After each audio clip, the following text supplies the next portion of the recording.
स्वागत है दोस्तों जेएस नोवेल वर्ल्ड में, जहां हर कहानी में छुपा एक रोमांच, हंसी के ठहाके और थोड़ी सी थ्रिल। तो तैयार हो जाइए, क्योंकि अब शुरू होने वाला है एक नया किस्सा जो आपको ले जाएगा हंसी और रोमांच से भरी इस दुनिया में। इस शिला भित्ति के सामने कई आसन बिछे थे जिन पर अनेकों खड्ग साधक गहन ध्यान में लीन बैठे थे। इन खड्ग साधकों ने या तो अपनी तलवारें पीठ पर टांग रखी थी या फिर उन्हें जमीन में उल्टा गाड़ दिया था। हर तलवार अद्भुत और अनोखी थी, कुछ बिना म्यान के कपड़े में लपेटी थी तो कुछ की म्यानें बहुमूल्य रत्नों से जड़ी थी। खड्ग अपने धारक का प्रतिबिंब होती है। वीर ने एक नजर डाली और उसकी दृष्टि शिला भित्ति पर टिक गई, जहां उसकी आंखें तुरंत तीखी हो गईं। उस यशस्वी सी चिकनी भित्ति पर अर्ध चंद्रमा के खड्ग छाया जैसा एक वक्र दिखाई दे रहा था। वह खड्ग छाया ऐसे झुकी थी मानो चंद्रमा की किरण नीचे गिरी हो, किसी रहस्यमय शक्ति द्वारा पत्थर के भीतर पूर्ण रूप से सुरक्षित। वीर एक नजर में ही समझ गया कि यह किसी की तलवार के वार की छोड़ी हुई छाया थी। उसके मन में उस खड्ग साधक की मुद्रा और एक संतुष्ट मुस्कान उभरती सी लगी। लेकिन जैसे ही उसने उस आकर्षण को छुआ, उसके भीतर भय की एक तीव्र लहर उठी, जिसने उसे चेतावनियों की एक श्रृंखला दी। वीर ने अशुभ आशंका के साथ खुद को संभाला, तुरंत अपने विचार वापस खींच लिए और केवल खड्ग छाया पर ध्यान केंद्रित किया। उसका खड्ग कौशल पहले ही साधना क्षेत्र में प्रवेश कर चुका था, जो समस्त लोगों के खड्ग साधकों में शीर्ष पर था। अब जब उसने खड्ग छाया को बारीकी से देखा तो उसे कुछ संकेत तुरंत मिल गए। इस खड्ग छाया में एक रहस्यमय अवर्णनीय आभा थी, जो साधारण साधना क्षेत्र से परे लगती थी। खड्ग कौशल सीधे साधना क्षेत्र की गहराइयों में खड्ग साधना की जड़ तक प्रवेश करता था। वीर की आंखें खोई हुई सी लगी, समझ में आ रहा था पर पूरी तरह पकड़ में नहीं आ रहा था। प्राथमिक ज्ञान प्राप्त हुआ, क्या आप इसे दर्ज करना चाहेंगे? एक फलक से संदेश उसकी आंखों के सामने उछला। वीर की आंखें चमक उठीं। दर्ज करो। वीर की पुष्टि के साथ फलक ने तुरंत एक नई खड्ग तकनीक प्रस्तुत की। अमर खड्ग तकनीक, नवकुंड महास्वप्न खड्ग अमर मार्गदर्शक अभिप्रेत। खड्ग कौशल की विशेषताएं सामने आईं और सूचना की एक धारा वीर के चेतना सागर में प्रवाहित हुई। साथ ही वीर यह भी समझा कि कौशल अभिप्रेत चरम मूल के 3 उच्च स्तरों तक बढ़ता था। वीर को सबसे ज्यादा हैरानी इस बात पर हुई कि इस खड्ग कौशल का वर्गीकरण एक अमर खड्ग तकनीक था। क्या वाकई अफवाहों में कहे गए अमर देव पुरुष मौजूद हैं? महासंत ज्वाला और फणीश्वर, जो आगे बढ़ने ही वाले थे, उन्होंने वीर की असामान्यता को देखा और अपने कदम रोक लिए। वीर की आंखें बंद थीं, अंतर्दृष्टि प्राप्त करते समय वह साधना क्षेत्र के आकर्षण से घिरा था, दोनों की आंखों में आश्चर्य था। फणीश्वर ने महासंत ज्वाला को एक नजर दी और फिर चारों ओर देखा, वीर को सुरक्षित किया ताकि दूसरे उसे परेशान न करें। वीर ने धीरे धीरे अपनी आंखें खोलीं और परम खड्ग तकनीक अब उसके मन में मौजूद थी, मानो वह खड्ग साधना के शिखर का प्रतीक हो। इस खड्ग को समझने के लिए खड्ग साधना के अलावा किसी को अमर अभिप्रेत को भी समझना होगा। उसने फिर से शिला भित्ति की ओर देखा, लेकिन उसे आश्चर्य हुआ कि खड्ग छाया धीरे धीरे फीकी पड़ रही थी। फीकी पड़ रही छाया के पीछे एक आकृति हल्की सी उभरी, जो वीर की ओर देखती हुई लगी, मानो उसने आश्चर्य की धीमी आवाज निकाली हो। जब तक वीर होश में आया, शिला भित्ति के बाहर से हैरान करने वाली चिल्लाहटें उठ रही थीं। खड्ग छाया कहाँ है? खड्ग छाया फीकी पड़ रही है, बस गायब होने ही वाली है। यह क्या हो रहा है? क्या हुआ है? महासंत ज्वाला और फणीश्वर ने भी देखा कि शिला भित्ति के भीतर की खड्ग छाया धीरे धीरे फीकी पड़ रही थी और जल्द ही उसका कोई निशान नहीं बचा। खड्ग छाया के बिना शिला भित्ति हल्की सी चटकने लगी, अपनी पारदर्शिता खो दी। धड़ाम, महज कुछ सांसों में शिला भित्ति पर दरारें तेजी से फैल गईं और फिर हिंसक रूप से फट गईं, मलबा बनकर रेत के पाउडर की तरह जमीन पर गिर गईं। फणीश्वर ने महासंत ज्वाला के साथ एक नजर का आदान प्रदान किया और दोनों वीर की ओर देखे बिना नहीं रह सके। ये घटना अनिवार्य रूप से वीर से जुड़ी हुई थी। चलो, फणीश्वर ने तेजी से वीर को लेकर चंद्र दर्शन कंदरा छोड़ दिया। उनके जाने के तुरंत बाद मजबूत आभा वाले व्यक्ति स्थिति की जांच करने के लिए वहां पहुंचे। यहाँ की खबर फैली, पूरे सुगंध लोक को हिला दिया। पवित्र धाम के भीतर के संत कारण का अनुमान लगाने के लिए आगे आए। संतों ने गणना करने के बाद कारण बताया कि किसी ने अतुलनीय खड्ग छाया को समझ लिया था, जिससे खड्ग आकर्षण बदल गया और लुप्त हो गया। ये खबर तेजी से फैली और इसे सबसे पहले नीलांचल क्षेत्र के खड्ग साधु पवित्र धाम ने प्राप्त किया। आंगन में बैठे खड्ग संत थोड़े स्तब्ध हुए। उन्हें अच्छी तरह पता था कि खड्ग छाया किसी अन्य आयाम से लग रही थी, इसे समझने से एक अकल्पनीय स्तर तक पहुंचने की अनुमति मिलेगी। लेकिन अब इस खड्ग छाया को किसी और ने समझ लिया था और तब से यह गायब हो गई थी। खड्ग संत ने अपने मन में उस गहन खड्ग छाया पर विचार किया तो पाया कि वह धीरे धीरे धुंधली होती जा रही थी। हर बार जब वह इसे याद करते थे तो ये थोड़ा फीका पड़ जाता था। क्या ये वह हो सकता है? खड्ग संत की आंखें चमकी और अचानक उनकी आकृति आंगन से गायब हो गई। अगले ही पल वह खड्ग शिखर के किनारे पर खड्ग भवन के सामने प्रकट हुए। यहाँ खड्ग गुरु सीधे बैठे थे, केवल लगातार बहते झरने को देख रहे थे। गुरु भाई, क्या यह आप हैं?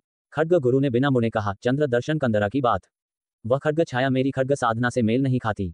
खड्ग संत चुप हो गए। खड्ग गुरु ने शांति से कहा, संसार में हजारों खड्ग साधक हैं, इसलिए अनिवार्य रूप से नियत व्यक्ति होगा। वह कोई भी हो, जल्द ही आप और मैं दोनों को पता चल जाएगा। खड्ग संत एक पल के लिए चुप रहे, फिर गायब हो गए, अपने आंगन में लौट आए। जब खड्ग संत आंगन में लौटे तो 2 आकृतियां तेजी से आईं, वे थी रिया और शुभ्रचंद संत पुत्र। शुभ्रचंद संत पुत्र ने जल्दबाजी में पूछा, गुरुदेव, चंद्र दर्शन कंदरा में खड्ग छाया समझ ली गई है, क्या वह आप थे, गुरुवर? खड्ग संत ने असहजता से कहा, मैं बहुत समय से चंद्र दर्शन कंदरा नहीं गया हूँ। शुभ्रचंद संत पुत्र रुका, फिर पूछा, क्या ये खड्ग गुरु चाचा हो सकते हैं? नहीं, वह भी नहीं थे। खड्ग संत ने सिर हिलाया। शुभ्रचंद संत पुत्र और रिया ने एक दूसरे को देखा, उनके भाव बदल गए। शुभ्रचंद संत पुत्र की आंखें हल्की सी चमकी। रिया ने खुद से बड़बड़ाया, वह खड्ग छाया सरल लगती है लेकिन वास्तव में उच्चतम गहन सिद्धांतों को समाहित करती है, ये सोचना कि कोई इसे समझ सका।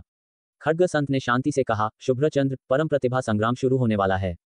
तुम्हें और तुम्हारी छोटी बहन को और अभ्यास करना चाहिए। अब जब तुम्हारी छोटी बहन ने खड्ग कौशल में साधना क्षेत्र में प्रवेश कर लिया है, तो उसकी ताकत तुमसे कम नहीं हो सकती। वह तुम्हारे अभ्यास साथी के रूप में काम कर सकती है। शुभ्रचंद संत पुत्र होश में आया और स्वीकृति में सिर हिलाया। खड्ग छाया की बात, अब इस पर और ध्यान देने की जरूरत नहीं, हम उससे अंततः मिलेंगे। शुभ्रचंद संत पुत्र ने सिर हिलाया, रिया की ओर मुड़कर देखा। छोटी बहन, चलो, शुभ्रचंद संत पुत्र ने कहा। रिया ने हल्के से सिर हिलाया। वह परम खड्ग, वह महसूस कर रही थी कि वह उसके करीब और करीब पहुंच रही थी। फणीश्वर के मार्गदर्शन में वीर पहले ही ज्वाला संत धाम लौट चुका था। जब वे सुरक्षित रूप से पवित्र धाम लौटे तो महासंत ज्वाला ने वीर को गहरी नजर से देखा और उसे फिर से ज्वाला संत धाम आने के लिए आमंत्रित किया और चली गईं। उनके जाने के बाद फणीश्वर ने राहत की सांस ली। इस बार यह जोखिम मुक्त था, बौद्ध संप्रदाय और शून्य संत ने हमारे चाल को नहीं पकड़ा। ये सुनकर वीर चौंक गया। फणीश्वर ने मुस्कुराते हुए कहा, तुम युवक, तुमने फिर से काफी हलचल मचा दी है, ये साबित करते हुए कि तुम कहीं भी जाओ, तुम अपनी चमक को छिपा नहीं सकते। वीर ने एक खींच भरी मुस्कान दी। गुरुवर फणीश्वर, हाल ही में मेरी ताकत में सुधार हुआ है और मैं अभ्यास करना चाहूंगा। क्या आपके पास मेरे साथ अभ्यास करने का समय है? फणीश्वर भी हंसे, निश्चित रूप से मेरे पास समय है। तुम, मेरे बच्चे, संतों को छोड़कर वास्तव में कोई और नहीं है जो तुम्हारा प्रतिद्वंद्वी हो सके। तुरंत फणीश्वर वीर को ज्वाला संत धाम के भीतर एक गुप्त स्थान पर ले गए। उन्होंने स्थान को एक बाधा से घेरने के लिए संत साधना शक्ति का उपयोग किया। एक बार जब फणीश्वर ने सब कुछ व्यवस्थित कर दिया तो वीर ने कहा, गुरुवर फणीश्वर, कृपया इसे गंभीरता से लें, अन्यथा मुझे डर है कि मैं आपको घायल कर सकता हूं। फणीश्वर थोड़े स्तब्ध हुए और कुछ असहाय होकर हंसे। हालांकि चंद्र दर्शन कंदरा की खड्ग छाया की प्रतिष्ठा को देखते हुए उन्होंने इसे हल्के में नहीं लिया और सिर हिलाया। मैं करूंगा, बस आगे बढ़ो। ये देखकर वीर ने ब्रह्मांड स्थान से एक काली तलवार निकाली, उसकी आंखें गहरी हो गईं। उसने फिर कुछ नहीं छिपाया, दिव्य शक्ति से लेकर चतुर्स्तंभ लोक तक चरम लोक को जारी किया और उसी समय उसने अमर में रूपांतरित अवस्था में प्रवेश किया, शाश्वत साधना क्षेत्र को प्रकट किया। वीर के बाल चांदी सफेद हो गए, शाश्वत साधना क्षेत्र में खड्ग ऊर्जा बढ़ रही थी। फणीश्वर की आंखों में सदमा और गंभीरता थी। ऐसा लगता है तुम वास्तव में संतों के स्तर से नीचे अजेय हो, फणीश्वर ने विस्मय में बड़बड़ाया। गुरुवर फणीश्वर, मैं आ रहा हूं, वीर ने गंभीरता से कहा। उसने अपनी तलवार उठाई, साधना क्षेत्र ने इसे घेर लिया, फिर वह अतुलनीय खड्ग चाल अचानक चमक उठी। एक शानदार बिजली की गड़गड़ाहट की तरह उसके चांदी के बाल नाचे, खड्ग चाल उसकी आकस्मिक स्विंग जैसी लगी, आगे की ओर इशारा करते हुए। फणीश्वर का चेहरा अचानक बदल गया, उस खड्ग चाल का चरमोत्कर्ष अजेय लगा। उन्होंने तेजी से अपनी संत साधना का उपयोग किया, खड्ग की शक्ति को गुप्त रूप से बदलने और चुराने की कोशिश की। अमर अभिप्रेत अप्राप्य था, खड्ग प्रकाश ने उनकी संत साधना को काट दिया। धड़ाम, फणीश्वर की आंखों से अचानक दिव्य प्रकाश निकला, बार बार अपनी हथेलियां झोंकते हुए। अचानक एक दबी हुई आवाज गूंजी, फणीश्वर हल्के से पीछे हटे, अपनी हथेली को नीचे देखा जिसमें छेद हो गया था। उनका चेहरा बदल गया, वीर की ओर देखते हुए हैरान रह गए। वीर ने भी अपनी तलवार वापस ले ली थी, उसका चेहरा हल्का सा पीला पड़ गया था, इस तलवार ने उसकी सारी ऊर्जा शक्ति बहा दी थी। गुरुवर फणीश्वर की हथेली में एक न भरने वाला छेद देखकर वीर का भाव हल्का सा बदला, उसने तेजी से अपनी तलवार म्यान में डाली और दौड़कर गया। फणीश्वर, तुम ठीक हो? मैं ठीक हूं। फणीश्वर ने अपना हाथ झटका, हथेली का घाव धीरे धीरे भर रहा था। उसने हाथ उठाकर पोंछा, शेष ऊर्जा को दबाया और ठीक होने की गति अचानक तेज हो गई। ये सोचकर हैरानी होती है कि मुझे चोट लग सकती है, क्या ये पत्थर की दीवार पर अंकित खड्गकला है? ये वास्तव में संत पथ को काट सकती है। फणीश्वर ने वीर को सराहना और जटिलता भरी नजरों से देखा। तुम्हारे पास पहले से ही एक संत को घायल करने की शक्ति है। एक संत की सबसे बड़ी शक्ति उसका अपना संत पथ होता है, फिर भी वह खड्ग उसे काट सका। वीर ने भी महसूस किया कि उसकी वर्तमान शक्ति उसकी कल्पना से कहीं अधिक है। उसने अभी तक द्वितीय चरम लोक की शक्ति का उपयोग नहीं किया था। वह इस द्वितीय चरम लोक को अखिल ब्रह्मांड तारक नाड़ी कहता था। अखिल ब्रह्मांड की नाड़ियों का सहारा लेने पर सक्रिय होने के बाद शरीर में प्राण शक्ति तेजी से भर जाती है और शक्ति अविश्वसनीय स्तर तक बढ़ जाती है। अभी द्वितीय चरम लोक पूर्ण रूप से संघनित नहीं हुआ है। ब्रह्मांड नाड़ी द्वारा एकत्र की गई शक्ति केवल एक खड्ग के वार की खपत के लिए पर्याप्त है। द्वितीय चरम लोक के बिना वीर को हर खड्ग वार के बाद ठीक होने के लिए कुछ क्षणों की कमजोरी महसूस होती। संतों के नीचे अखिल ब्रह्मांड में मैं किसी ऐसे व्यक्ति के बारे में नहीं सोच सकता जो तुम्हारा विरोधी हो सके। तुम निश्चित रूप से परम प्रतिभागी संग्राम में सही मायने में नंबर 1 हो। फणीश्वर का चेहरा अचानक गंभीर हो गया। उसने कहा, हमें इस मुकाबले में भाग लेना ही होगा। यदि बौद्ध संघ और शून्य संत समस्या पैदा करना चाहते हैं तो दिव्य गगन संत और मैं उसका ध्यान रखेंगे। तुम्हें बस प्रतियोगिता पर ध्यान केंद्रित करना है, पहला स्थान हासिल करना है, धूप अग्नि को आकर्षित करना है और मौके पर ही संत बन जाना है, तब तुम किसी से नहीं डरोगे। ये सुनकर वीर चुप हो गया। वह जानता था कि फणीश्वर को इसके लिए जबरदस्त दबाव झेलना पड़ेगा। लाल साधना ध्वनि घंटी के बारे में सोचते हुए वीर की आंखें धीरे धीरे चमक उठीं। घंटी अभी भी गूंज सकती थी। अगर वह प्रतियोगिता से पहले कला साधना को समझकर 10वें चरण तक पहुंच जाता है और बलिदान साधना के माध्यम से संत पद प्राप्त करता है तो फिर चिंता करने की कोई आवश्यकता नहीं होगी। ये सोचकर वीर ने फणीश्वर को सिर हिलाया और कहा कि वह साधना के लिए एकांतवास में जा रहा है और जल्दी से आंगन की ओर लौट आया। आंगन में वापस आकर वीर ने साधना ध्वनि घंटी को उत्तेजित करना शुरू कर दिया। जैसे ही घंटी गूंजी, आत्मिक प्रकाश विचारों की लहरें उमड़ी और एकत्रित हुईं। वीर लगभग तत्काल अंतर्दृष्टि की स्थिति में आ गया। उसने अपने विचारों को कला साधना पर केंद्रित किया और अनगिनत समझ तुरंत अंदर आ गई, जिससे कला साधना की उसकी समझ गहरी हो गई। हालांकि इस टकराव के बाद साधना ध्वनि घंटी का रंग काफी फीका पड़ गया। समय बीतता गया। चंद्र दर्शन कंदरा की घटना ने 33 लोक को हिला दिया, लेकिन कुछ दिनों बाद ये धीरे धीरे शांत हो गई। खड्ग साधु अभी भी इसकी चर्चा कर रहे थे, जबकि अन्य पवित्र धाम आने वाले परम प्रतिभागी संग्राम पर विचार विमर्श कर रहे थे। इस संग्राम में अखिल ब्रह्मांड के असाधारण प्रतिभाशाली लोग इकट्ठा होंगे। मैंने सुना है कि किसी ने अखिल ब्रह्मांड युद्ध क्षेत्र में अपना नाम छोड़ा है। मैं देखने गया था, उस व्यक्ति का नाम हाउतियान है। कितना साहसी नाम, उन्हें ऐसा कहने की हिम्मत कैसे हुई? स्वर्गिक शिला मूल का पता लगा सकती है क्या इस व्यक्ति का उपनाम हाउ है? पहले कभी ऐसा उपनाम नहीं हुआ है। क्या यह इस उपनाम का संस्थापक हो सकता है? सबसे अधिक संभावना है कि वह अनाथ है। स्वर्गिक शिला द्वारा जांची गई उत्पत्ति हृदय से आती है। जो भी नाम उसका हृदय स्वीकार करता है वही नाम अंकित होगा। मैंने सुना है कि नीलांचल क्षेत्र के हाउतियान ने क्वालिफायर संग्राम में पहला स्थान हासिल किया और यहां तक कि षटचरम लोक के एक असाधारण प्रतिभाशाली को भी हरा दिया। जैसे ही परम प्रतिभागी संग्राम नजदीक आया, वीर ने इस तूफान से पहले के शांत क्षणों में छोटी साधना ध्वनि घंटी को बार बार बजाया, कला साधना को समझने की कोशिश की। चौथे बार के साथ वीर की कला साधना की समझ 9वें चरण के शिखर पर पहुंच गई थी। उसने स्पष्ट रूप से उस पारगमन के अंतिम चरण को छुआ। 9वें चरण से 10वें चरण तक, नश्वर से संत तक, अपने स्वयं के कला साधना का मालिक होना। वीर ने घंटी का 5वां वार जारी रखा। हालांकि अनगिनत आत्मिक विचार एकत्रित हुए, फिर भी पिछली धारणाओं में ही अटके रहे। चित्रकला संत का मार्ग इस अंतिम चरण में केवल आत्मिक विचारों से प्राप्त नहीं किया जा सकता था। वीर ने महसूस किया कि केवल इस घंटी पर निर्भर रहने से उसके कौशल तुरंत संत बनने के लिए उन्नत नहीं हो सकते थे, इसलिए उसने घंटी की गूंज के बीच तुरंत अपने विचारों को शतरंज साधना की ओर मोड़ दिया। जैसे ही उसके आत्मिक विचार एकत्रित हुए, उसकी शतरंज साधना की समझ आत्मिक प्रकाश के विस्फोटों के साथ तेजी से गहरी हो गई। फिर वीर ने घंटी पर 6ठी बार वार किया। उसका रंग अब अत्यंत हल्का था। इस कंपन से मिली ज्ञानोदय ने वीर की शतरंज साधना को तेजी से ऊपर उठने दिया। 9वें चरण की ओर बढ़ते हुए वीर रुका नहीं, 7वें वार के साथ आगे बढ़ा। इस बार लाल चमक पूरी तरह से गायब हो गई और घंटी कांपने के बाद धीरे धीरे उसके ज्ञान सागर से विलुप्त हो गई। इस अंतिम कंपन से उत्पन्न आत्मिक विचारों ने वीर की शतरंज साधना को तेजी से सफलता दिलाई, जिसने वास्तविक साधना लोक को छुआ। अपनी बढ़ी हुई शतरंज साधना को देखते हुए, जो अब नियंत्रण साधना में निहित थी, अनगिनत विचार उमड़े। वीर वास्तव में नियम साधना लोक के शिखर पर पहुंच गया था।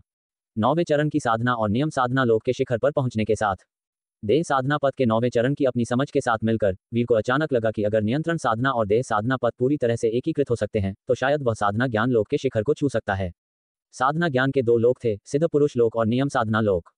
वीर की आंखें धीरे धीरे चमक उठीं। अगर वह दोनों को एकीकृत कर सकता है, नियमों को स्वयं में समाहित कर सकता है, तो वह सभी नियमों के लिए अभेद्य हो जाएगा। अपने विचारों को स्पष्ट करते हुए वीर ने तुरंत नियमों को स्वयं में एकीकृत करने की कोशिश की। कई असफल प्रयासों के बाद उसने तुरंत नियंत्रण साधना का उपयोग करके नियमों को अपने दिव्य रक्त में अंकित कर दिया। पहले उसने एक दिव्य रक्त देह विकसित की थी, जिसकी क्षमताएं सिद्ध पुरुष लोक के भीतर शीर्ष स्तर की थीं। अब उसने नियमों को धागों जैसी सूक्ष्म शक्तियों में बुना, दिव्य रक्त के माध्यम से बुनाई की, फिर धीरे धीरे परिष्कृत करना शुरू कर दिया। बहुत मानसिक प्रयास खर्च करने के बाद वह अंततः दिव्य रक्त के भीतर एक नियम को कैद करने और उसे पूरी तरह से परिष्कृत करने में कामयाब रहा। वास्तव में ये काम कर गया। तब से उसके दिव्य रक्त में इस नियम की शक्ति समाहित थी। यह मार्ग सही था और वह जारी रख सकता था। सर्व संतों की भूमि में ऊर्जा सघन थी और नियम प्रचुर थे। वीर की परिष्कृत करने की गति धीमी नहीं थी। अगले दिनों में उसने रोजाना नियमों को परिष्कृत किया और उसका शरीर उत्तरोत्तर दुर्जय और भयानक होता गया। लेकिन परम प्रतिभागी संग्राम में केवल 1 महीना बाकी था। हर दिन वीर साधना के लिए आंगन में एकांतवास करता था। इन दिनों बाबूलाल और अक्षत और अन्य लोग भी अपनी अंतिम तैयारी कर रहे थे। सभी एकांत में थे। जैसे जैसे प्रतियोगिता नजदीक आई, वीर ने अपने शरीर के भीतर सैकड़ों नियमों को परिष्कृत कर लिया था। एक असामान्य आभा बिखेर रहा था। दुर्भाग्य से कला साधना में इस अंतिम चरण के लिए एक सच्ची अचानक अंतर्दृष्टि की आवश्यकता है। वीर एकांतवास से बाहर निकला, अपने पूरे शरीर में प्रचुर शक्ति महसूस कर रहा था, लेकिन एक संत की तुलना में अभी भी कोई गुणात्मक परिवर्तन नहीं था। पहले अकेले अनंत साधना क्षेत्र में वह एक अर्ध संत को दबा सकता था। अब अतिरिक्त प्राण ऊर्जा और परिष्कृत नियमों के साथ वह साधना ज्ञान लोक के शिखर के मार्ग पर था। पहले भले ही उसने अमर मार्गदर्शक की अद्वितीय खड्ग कला से फणीश्वर को घायल कर दिया था, उसकी अपनी शक्ति अभी भी एक संत का सामना करने के लिए अपर्याप्त थी। अगर ऊर्जा चैनलों और साहित्य साधना चरम लोक को दोनों को उनकी अंतिम सीमा तक विकसित किया जा सकता है तो शायद लड़ने की उम्मीद होगी। लेकिन समय नहीं बचा है। वीर की भौहें कसकर सिकुड़ी हुई थीं। अब सबसे तेज रास्ता संत पद के भ्रूण रूप को अंकुरित करना और उसे पूरी तरह से मजबूत करना है। परम प्रतिभागी संग्राम नजदीक आ रहा है। हम लघु सहस्र लोक में स्वर्गिक मूल लोक से कुछ दूरी पर हैं। हमें जल्दी निकलना होगा। फणीश्वर वीर को सूचित करने और प्रस्थान की तैयारी के लिए उसके आंगन में आया। हालांकि वीर चुप था। उसके लिए एक बार जब वह इस रास्ते पर निकल पड़ा तो उसे संतों द्वारा घात लगाकर हत्या का सामना करना पड़ सकता था। ये देखकर कि वीर ने कोई जवाब नहीं दिया, फणीश्वर उसकी चिंताओं को समझते हुए बोला, तुम्हें बौद्ध संघ और शून्य संत के बारे में चिंता करने की जरूरत नहीं है, बस परम प्रतिभागी संग्राम में भाग लेने पर ध्यान केंद्रित करो। मैंने बाकी सबके लिए योजनाएं बना रखी हैं। तुम्हें बस पहला स्थान हासिल करना है और सब ठीक हो जाएगा, एक अप्रत्याशित आश्चर्य के अतिरिक्त लाभ के साथ। एक अप्रत्याशित आश्चर्य। वीर खुद को फणीश्वर की ओर देखने से रोक नहीं पाया। वह सही है। एक पुराने दोस्त की खबर के अनुसार इस बार पहले स्थान के विजेता को न केवल धूप अग्नि का इनाम मिलेगा, बल्कि 3 अत्यंत बहुमूल्य स्वर्ग और पृथ्वी के खजाने भी मिलेंगे, जो साधना विद्या सम्राट अस्त्रों के पोषण के लिए महत्वपूर्ण सामग्री हैं। फणीश्वर की आंखें चमक उठी। उसने कहा, मैंने सुना है कि स्वर्ग और पृथ्वी के खजाने की 2 सामग्रियां बौद्ध संघ और शून्य पवित्र धाम से आती हैं। उन्होंने स्वेच्छा से उन्हें परम प्रतिभागी संग्राम के विजेता के लिए पुरस्कार के रूप में दिया है। हालांकि तथ्य यह है कि बौद्ध संघ और शून्य पवित्र धाम इतना बड़ा प्रस्ताव देने को तैयार हैं, तुम्हें इसका कारण पता होना चाहिए, है ना? वीर का चेहरा थोड़ा ठंडा हो गया, मुझे वहां लुभाने के लिए। वह सही है। फणीश्वर ने ताना मारा, इस लघु सहस्रलोक में दिव्य गगन पवित्र धाम के क्षेत्र के भीतर यह मेरा इलाका है। उन्हें डर है कि तुम पीछे हट जाओगे और प्रतिस्पर्धा करने की हिम्मत नहीं करोगे, इसलिए वे इस चारे का उपयोग कर रहे हैं। वीर की आंखों में हत्या का इरादा चमक उठा। उसे मारने के लिए बौद्ध संघ और शून्य पवित्र धाम वास्तव में अपनी पूरी कोशिश कर रहे थे। तुम्हें जो करने की जरूरत है वह है पहला स्थान हासिल करना। फणीश्वर ने कहा, तब तक तुम न केवल संत बन जाओगे बल्कि उनके खजाने भी छीन लोगे।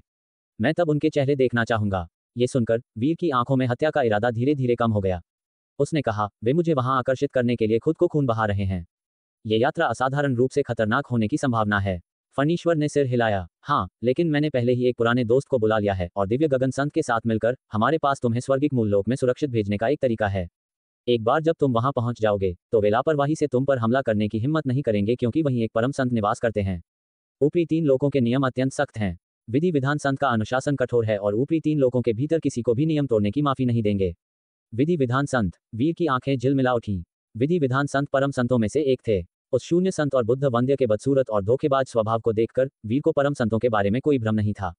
वह शायद उनके लोगों पर भरोसा न करे, लेकिन वह उनके संत पद पर भरोसा करता था। एक संत अपने स्वयं के संत पद का पालन करेगा।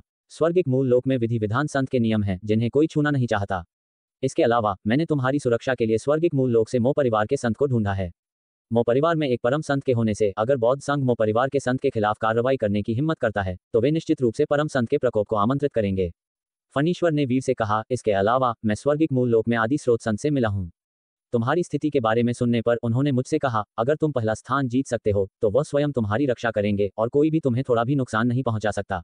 आदि स्रोत संत। वीर थोड़ा चौंक गया और खुद को फणीश्वर की ओर देखने से रोक नहीं पाया। सर्व संतों की भूमि में उसका समय कम नहीं था। शून्य में छिपकर बर्बाद हुए दशक के अलावा वह अब तक खड्ग साधु पवित्र धाम में ठीक हो रहा था, जिसमें लगभग 2 साल लग गए थे।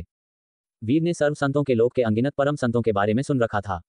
त्रय अमर लोक के पवित्र धामों में हमेशा एक परम संत ही प्रमुख होता था। यह आदिम संत सर्व संतों के लोक के सबसे प्राचीन संत थे। जब दूसरे संत का जन्म हुआ तब आदिम संत पहले से ही थे। वे नश्वर दुनिया में घूमते और लोगों को शिक्षित करते थे। फणीश्वर ने उनसे मिलकर अपने लिए कार्य करवा लिया था। जाहिर था फणीश्वर ने हाल ही में पर्दे के पीछे से वीर के लिए बहुत कुछ किया था। वीर एक पल के लिए शांत रहा, फिर फणीश्वर से बोला, मुझे डर है कि मैं आपके इस उपकार का बदला कभी नहीं चुका पाऊंगा। जाओ, कौन चाहता है कि तुम चुकाओ? फणीश्वर ने झुंझलाहट में थूका, लेकिन फिर तुरंत मुस्कुराकर कहा, दूसरे परिवारों के स्वर्गीय गौरवशाली संत पुत्रों को बस शांति से बंद कमरे की प्रतियोगिता में प्रवेश करना होता है, लेकिन तुम्हें संतों द्वारा हत्या का सामना करना पड़ रहा है।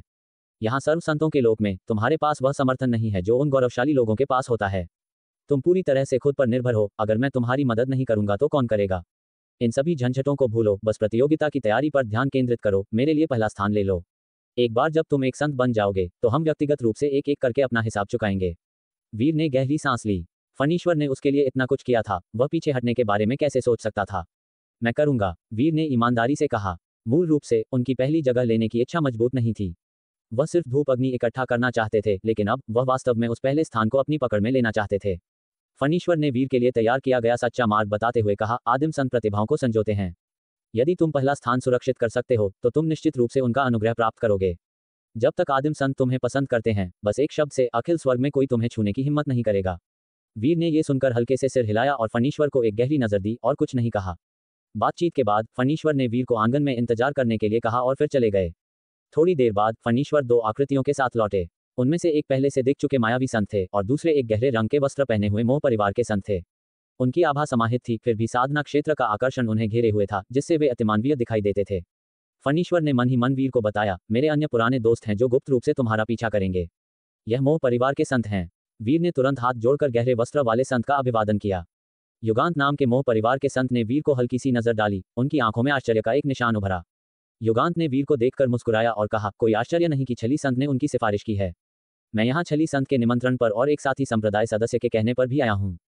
चिंता न करो, मैं तुम्हें त्रय अमर लोक तक अवश्य पहुंचाऊंगा। ये सुनकर फणीश्वर हैरान थे। आगंतुक ने कहा कि वह किसी और के अनुरोध पर आए हैं।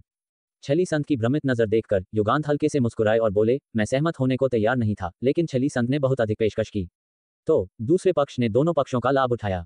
फणीश्वर चुप रहे। क्या मैं जान सकता हूं कि आपको उनकी देखभाल करने के लिए किसने सौंपा है? फणीश्वर ने जिज्ञासा से पूछा। युगांत की मुस्कान में एक रहस्य का संकेत था, वह मैं नहीं बता सकता। मायावी संत ने मुस्कुराते हुए वीर से कहा, छोटे, तुम फिर से मेरे एक एहसान के कर्जदार बनने वाले हो। इस बार तुम्हें पहला स्थान सुरक्षित करना होगा। मैं अब भी तुम्हारे कर्ज चुकाने का इंतजार कर रही हूँ। वीर ने एक फीकी मुस्कान दी और ईमानदारी से सिर हिलाया, मैं करूंगा। फणीश्वर ने वीर से कहा, तुम्हारे त्रय अमर लोक जाने को छिपाने के लिए हमें तुम्हारे नश्वर दुनिया की पहचान से उस अवतार कौशल का उपयोग करने की आवश्यकता होगी। क्या तुम अब ये कर सकते हो? वीर चौंक गए, उन्होंने सिर हिलाया, कोई दिक्कत नहीं। फणीश्वर ने कहा, ठीक है, तो अपनी साधना शुरू करो। मैं बाहर तुम्हारा इंतजार करूंगा। तीनों तुरंत आंगन से बाहर चले गए। ये देखकर वीर ने तुरंत ज्ञानकोश विशेषता को सक्रिय किया और अपना अंधेरा पक्ष वाला अवतार बनाया। जब अवतार बन गया, वीर ने फणीश्वर को बुलाया। फणीश्वर, युगांत और मायावी संत वापस आए। युगांत ने कहा, तुम्हारा यह अवतार वास्तव में भ्रम पैदा कर सकता है। मायावी संत ने टिप्पणी की, बुरा नहीं है। फणीश्वर ने वीर को बताया, तुम्हारा असली रूप हमारे साथ चलेगा, जबकि तुम्हारे अवतार को मायावी संत द्वारा गुप्त रूप से एस्कॉर्ट किया जाएगा। वीर ने सिर हिलाया, सब कुछ उनके प्रबंधों पर छोड़ दिया। जैसे जैसे तारीख नजदीक आई, दोनों पवित्र धामों के सभी संत पुत्र एक विशाल उड़ते हुए नाव पर सवार होकर शून्य को पार करने के लिए एक साथ जमा हो गए। फणीश्वर, युगांत और असली वीर सहित कई संत पुत्र यहाँ थे। पवित्र धाम छोड़ने के बाद 4 घंटे पीछे मायावी संत ने गुप्त यात्रा कार्यक्रम के साथ वीर के अवतार को एक अलग मार्ग से छोटे सहस्रलोक की ओर ले गए। वीर और उनके साथी निकल पड़े। उसी दिन विभिन्न क्षेत्रों के पवित्र धामों से स्वर्गीय गौरवशाली और प्रभावशाली हस्तियां त्रय अमर लोक की ओर दौड़ पड़े। विभिन्न क्षेत्रों से प्रकाश की धाराएं असंख्य उल्का बौछार की तरह स्वर्गिक मानव लोक पर अभिसरण कर रही थीं। खड्ग साधु पवित्र धाम के भीतर। खड्ग गुरु की आकृति खड्ग संत आंगन में पहुंची। उन्होंने उदासीनता से कहा, कुछ नौजवान, मैं खुद उन्हें उनके रास्ते भेजूंगा। तुम पवित्र धाम की निगरानी के लिए यहीं रहो। खड्ग संत हैरान थे। उन्होंने कहा, तब मुझे ज्येष्ठ भ्राता को परेशान करना होगा। खड्ग गुरु ने हल्के से सिर हिलाया और फिर उनकी आकृति गायब हो गई। वह खड्ग मीनार में लौट आए। खड्ग गुरु ने खड्ग मीनार के सामने खड़े होकर धीरे से खुद से कहा, पुराने दोस्त, ये समय है कि तुम एक बार फिर मेरे साथ चलो। जंजीरों में लिपटी खड्ग मीनार थोड़ी सी हिलती हुई लग रही थी। जल्द ही बाद खड्ग मीनार से खड्ग आत्मा की एक छायादार आकृति बाहर निकली। छाया तेजी से घनीभूत हुई और खड्ग गुरु के उंगली के सिरे में प्रवेश कर गई, जो तब अपने हाथों को पीछे बांधकर मुड़ने और दूर चले गए। बौद्ध पवित्र धाम के भीतर। बुद्ध विराट अपने अधीन एक बोधिसत्व द्वारा बताई गई बातों को सुनकर करुणा के भाव में थे। ऐसा लगता है कि 3 स्वर्ग और पृथ्वी के खजानों के आकर्षण ने वास्तव में उसे ललचाया है। वह दिखने की हिम्मत करता है। जुड़वां बुद्ध पुत्र ने हत्या के इरादे के साथ कहा, यह अच्छा है कि वह दिखने को तैयार है, बस इस बात का डर है कि वह कहीं दुबक न जाए। हरिद्दीप बुद्ध ने शांत आचरण के साथ बात की। छली संत ने मोह परिवार के संत को आमंत्रित किया है। अपनी चाल को परम संत के भेष का उपयोग करने की योजना बना रहे हैं। मैं युगांत को दूर ले जाऊंगा और बाकी तुम घात लगाओ। शून्य अचानक लहरदार हुआ और शून्य संत और यांग संत बुद्ध भवन में पहुंचे। शून्य संत ने कहा, वे निकल पड़े हैं। वे अपनी सेना को 2 समूहों में विभाजित कर रहे हैं। मैंने मायावी संत पवित्र धाम के बाहर जांच की और पाया कि मायावी संत भी शामिल थी, एक अवतार के साथ निकल रही थी। क्या महायान परम सत्य तकनीक इसे सत्यापित कर सकती है? बुद्ध विराट ने भौहें चढ़ाई। महायान परम सत्य सभी भ्रमों को तोड़ सकता है, लेकिन मायावी संत ने त्रय विद्याएं को पार कर लिया है। मुझे डर है कि उन्होंने खुद को भी धोखा दिया होगा। हरिद्दीप बुद्ध ने कहा, वे महायान परम सत्य से अवगत हैं, इसलिए वे सबसे अधिक संभावना सावधानी बरत रहे हैं। मायावी संत एक अवतार के साथ निकली हैं। शून्य संत निराश थे। बुद्ध विराट ने विचार किया, वे इतने सतर्क हैं और सुरक्षा के लिए मोह परिवार के संत को भी लाए हैं। ये कदम जानबूझकर हो सकता है, जिसका अर्थ है कि जो वह अपने साथ ले गई हैं, वह उनका असली शरीर नहीं बल्कि एक अवतार हो सकता है। शून्य संत ने कहा, चूंकि मायावी संत धोखे में उत्कृष्ट हैं, अगर वह हमसे यह उम्मीद करती हैं, तो वह विपरीत कर सकती हैं। यांग संत ने कहा, अगर वह अनुमान लगाती हैं कि हम अनुमान लगाएंगे, तो भी यह एक अवतार होने की संभावना है। बुद्ध विराट ने सुझाव दिया, चूंकि अंतर करना मुश्किल है, क्यों न हम भी 2 समूहों में विभाजित हो जाएं। शून्य संत ने सिर हिलाया। बुद्ध विराट ने कहा, चूंकि शून्य संत का मानना है कि जो मायावी संत ने लिया है वह वास्तविक है, तो मैं मायावी संत को खोजने जाऊंगा, जबकि तुम दोनों छली संत की तलाश करो। हरिद्दीप बुद्ध ने कहा, मुझे पवित्र धाम की रक्षा करने की आवश्यकता है और मैं इस यात्रा पर केवल अपने अवतार को तुम दोनों के साथ जाने के लिए प्रोजेक्ट कर सकता हूँ। दोनों ने सहमति में सिर हिलाया। अचानक शून्य संत ने कहा, एक और मामला है। उस राक्षस को मारना पर्याप्त नहीं होगा। उसने शक्ति संचार लोक तक साधना की है, उसके शरीर में दिव्य रक्त है और वह देवकुल के सदस्य में परिवर्तित हो गया है। यांग संत आश्चर्य से कहा, शक्ति संचार लोक? क्या वह संभवतः संत सिद्धि का चरम मार्ग का प्रयास कर रहा है? अगर ऐसा है तो उनकी घात योजना विफल हो जाएगी। बुद्ध विराट ने शांति से कहा, उनकी आकांक्षाएं स्वर्ग से भी ऊंची हैं। नीलांचल क्षेत्र द्वारा दी जाने वाली धूप अग्नि बंद नहीं हुई है। वह एक ही समय में धूप अग्नि और चरम मार्ग दोनों की साधना करना चाहता है। सबसे अधिक संभावना है कि वह दोनों संत पहलुओं को विलय करने का लक्ष्य है। यांग संत ने राहत की सांस ली। यह अच्छा है कि वह संत नहीं बना है। उस युवक की प्रतिभा बहुत भयानक है। अगर मुझे पहले पता होता तो। हरितदीप बुद्ध ने भौहें सिकोड़ी। अगर वह दिव्य रक्त बिखेर देता है तो भी अगर हम मूल को मार देते हैं तो उसके साधना विचार और दिव्य आत्मा रक्त पुनर्जन्म के लिए अन्य दिव्य रक्त शरीरों में स्थानांतरित हो सकते हैं। बुद्ध विराट ने कहा, भले ही ये दिव्य रक्त हो, अगर बहुत देर तक बिखरा रहा तो यह अपनी दिव्यता खो देगा। मेरे पास महाकारण परिणाम कौशल नामक एक दिव्य कौशल है। कोई फर्क नहीं पड़ता कि उसका दिव्य रक्त कहाँ बिखरा है, जब तक वे एक ही स्रोत से उत्पन्न होते हैं उन्हें ट्रैक किया जा सकता है। शून्य संत ने सिर हिलाया। अगर हम उसे मौके पर नहीं मार सकते हैं तो हम उसे सील कर सकते हैं, बस दिव्य रक्त के क्षय होने का इंतजार कर रहे हैं। शून्य संत बोले, चलो चलते हैं। बुद्ध विराट ने सिर हिलाया, फिर उनके साथ जल्दी से दो समूहों में विभाजित हो गए। उन्होंने बौद्ध शिष्यों को एक अवतार के साथ संरक्षित किया, जबकि उनका मुख्य शरीर जुड़वां बुद्ध पुत्र को ले गया। टुक उड़ती हुई नाव पर वीर ने एक शतरंज बोर्ड निकाला। अरुणिमा के साथ खेल में लगे हुए थे। वीर ने जीतने की स्थिति सुरक्षित कर ली। अरुणिमा ने कहा, मालिक ने अपनी शतरंज साधना में बहुत सुधार किया है। ऐसा लगता है कि मैं अब आपके साथ तालमेल नहीं बिठा सकती। वीर हल्के से मुस्कुराए और कहा, यह सिर्फ एक शगल है, जीतने या हारने पर ध्यान मत दो। युगांत और फणीश्वर वीर के बगल में बैठे थे। युगांत हल्के से हंसे, युवा मित्र वास्तव में अच्छे उत्साह में है। वीर मुस्कुराया, समय शांतिपूर्ण है, मैं आप दोनों का बहुत आभारी हूँ। फणीश्वर ने खुशी से कहा, बौद्ध गुट और शून्य संत भी अब तक निकल चुके होंगे, आश्चर्य है कि वे कैसे रणनीति बनाएंगे। युगांत ने धीरे से उल्लेख किया, मायावी संत के साथ मुठभेड़ केवल एक जाल में चलना है। सबसे अच्छा परिणाम प्रतिक्रिया नहीं देना है और दो समूहों में भी विभाजित होना है। वीर ने अरुणिमा को एक और दौर के लिए बुलाया। दूसरी तरफ शून्य में मायावी संत ने अपने अंधेरे अवतार को शून्य के माध्यम से तेजी से प्रेरित किया। अचानक सामने शून्य में शुद्ध बुद्ध प्रकाश दिखाई दी। मायावी संत ने कहा, बुद्ध विराट जुड़वां बुद्ध पुत्र के साथ आगे बढ़े। मुस्कुराते हुए कहा, मायावी संत, बहुत समय हो गया, अभी भी मामलों में दखल देने का शौक है। मायावी संत ने ताना मारा, तुम अभी भी प्राणियों को बचाने के लिए बुद्ध के नाम का उपयोग करने का आनंद लेते हो। बुद्ध विराट ने धीरे से एक बौद्ध नाम का जाप किया।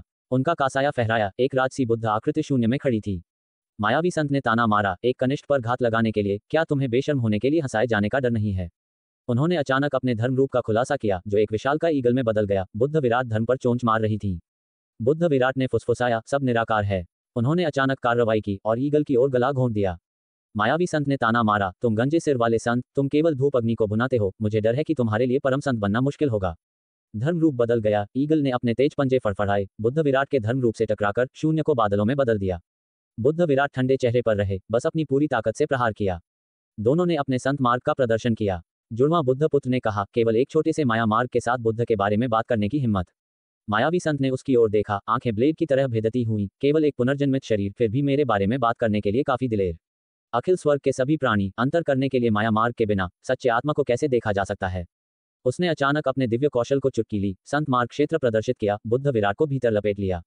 वहां अनगिनत तलवार की रोशनी और अजीबोगरीब आकृतियां दिखाई दी, बुद्ध विराट के धर्म रूप पर हमला कर रही थीं।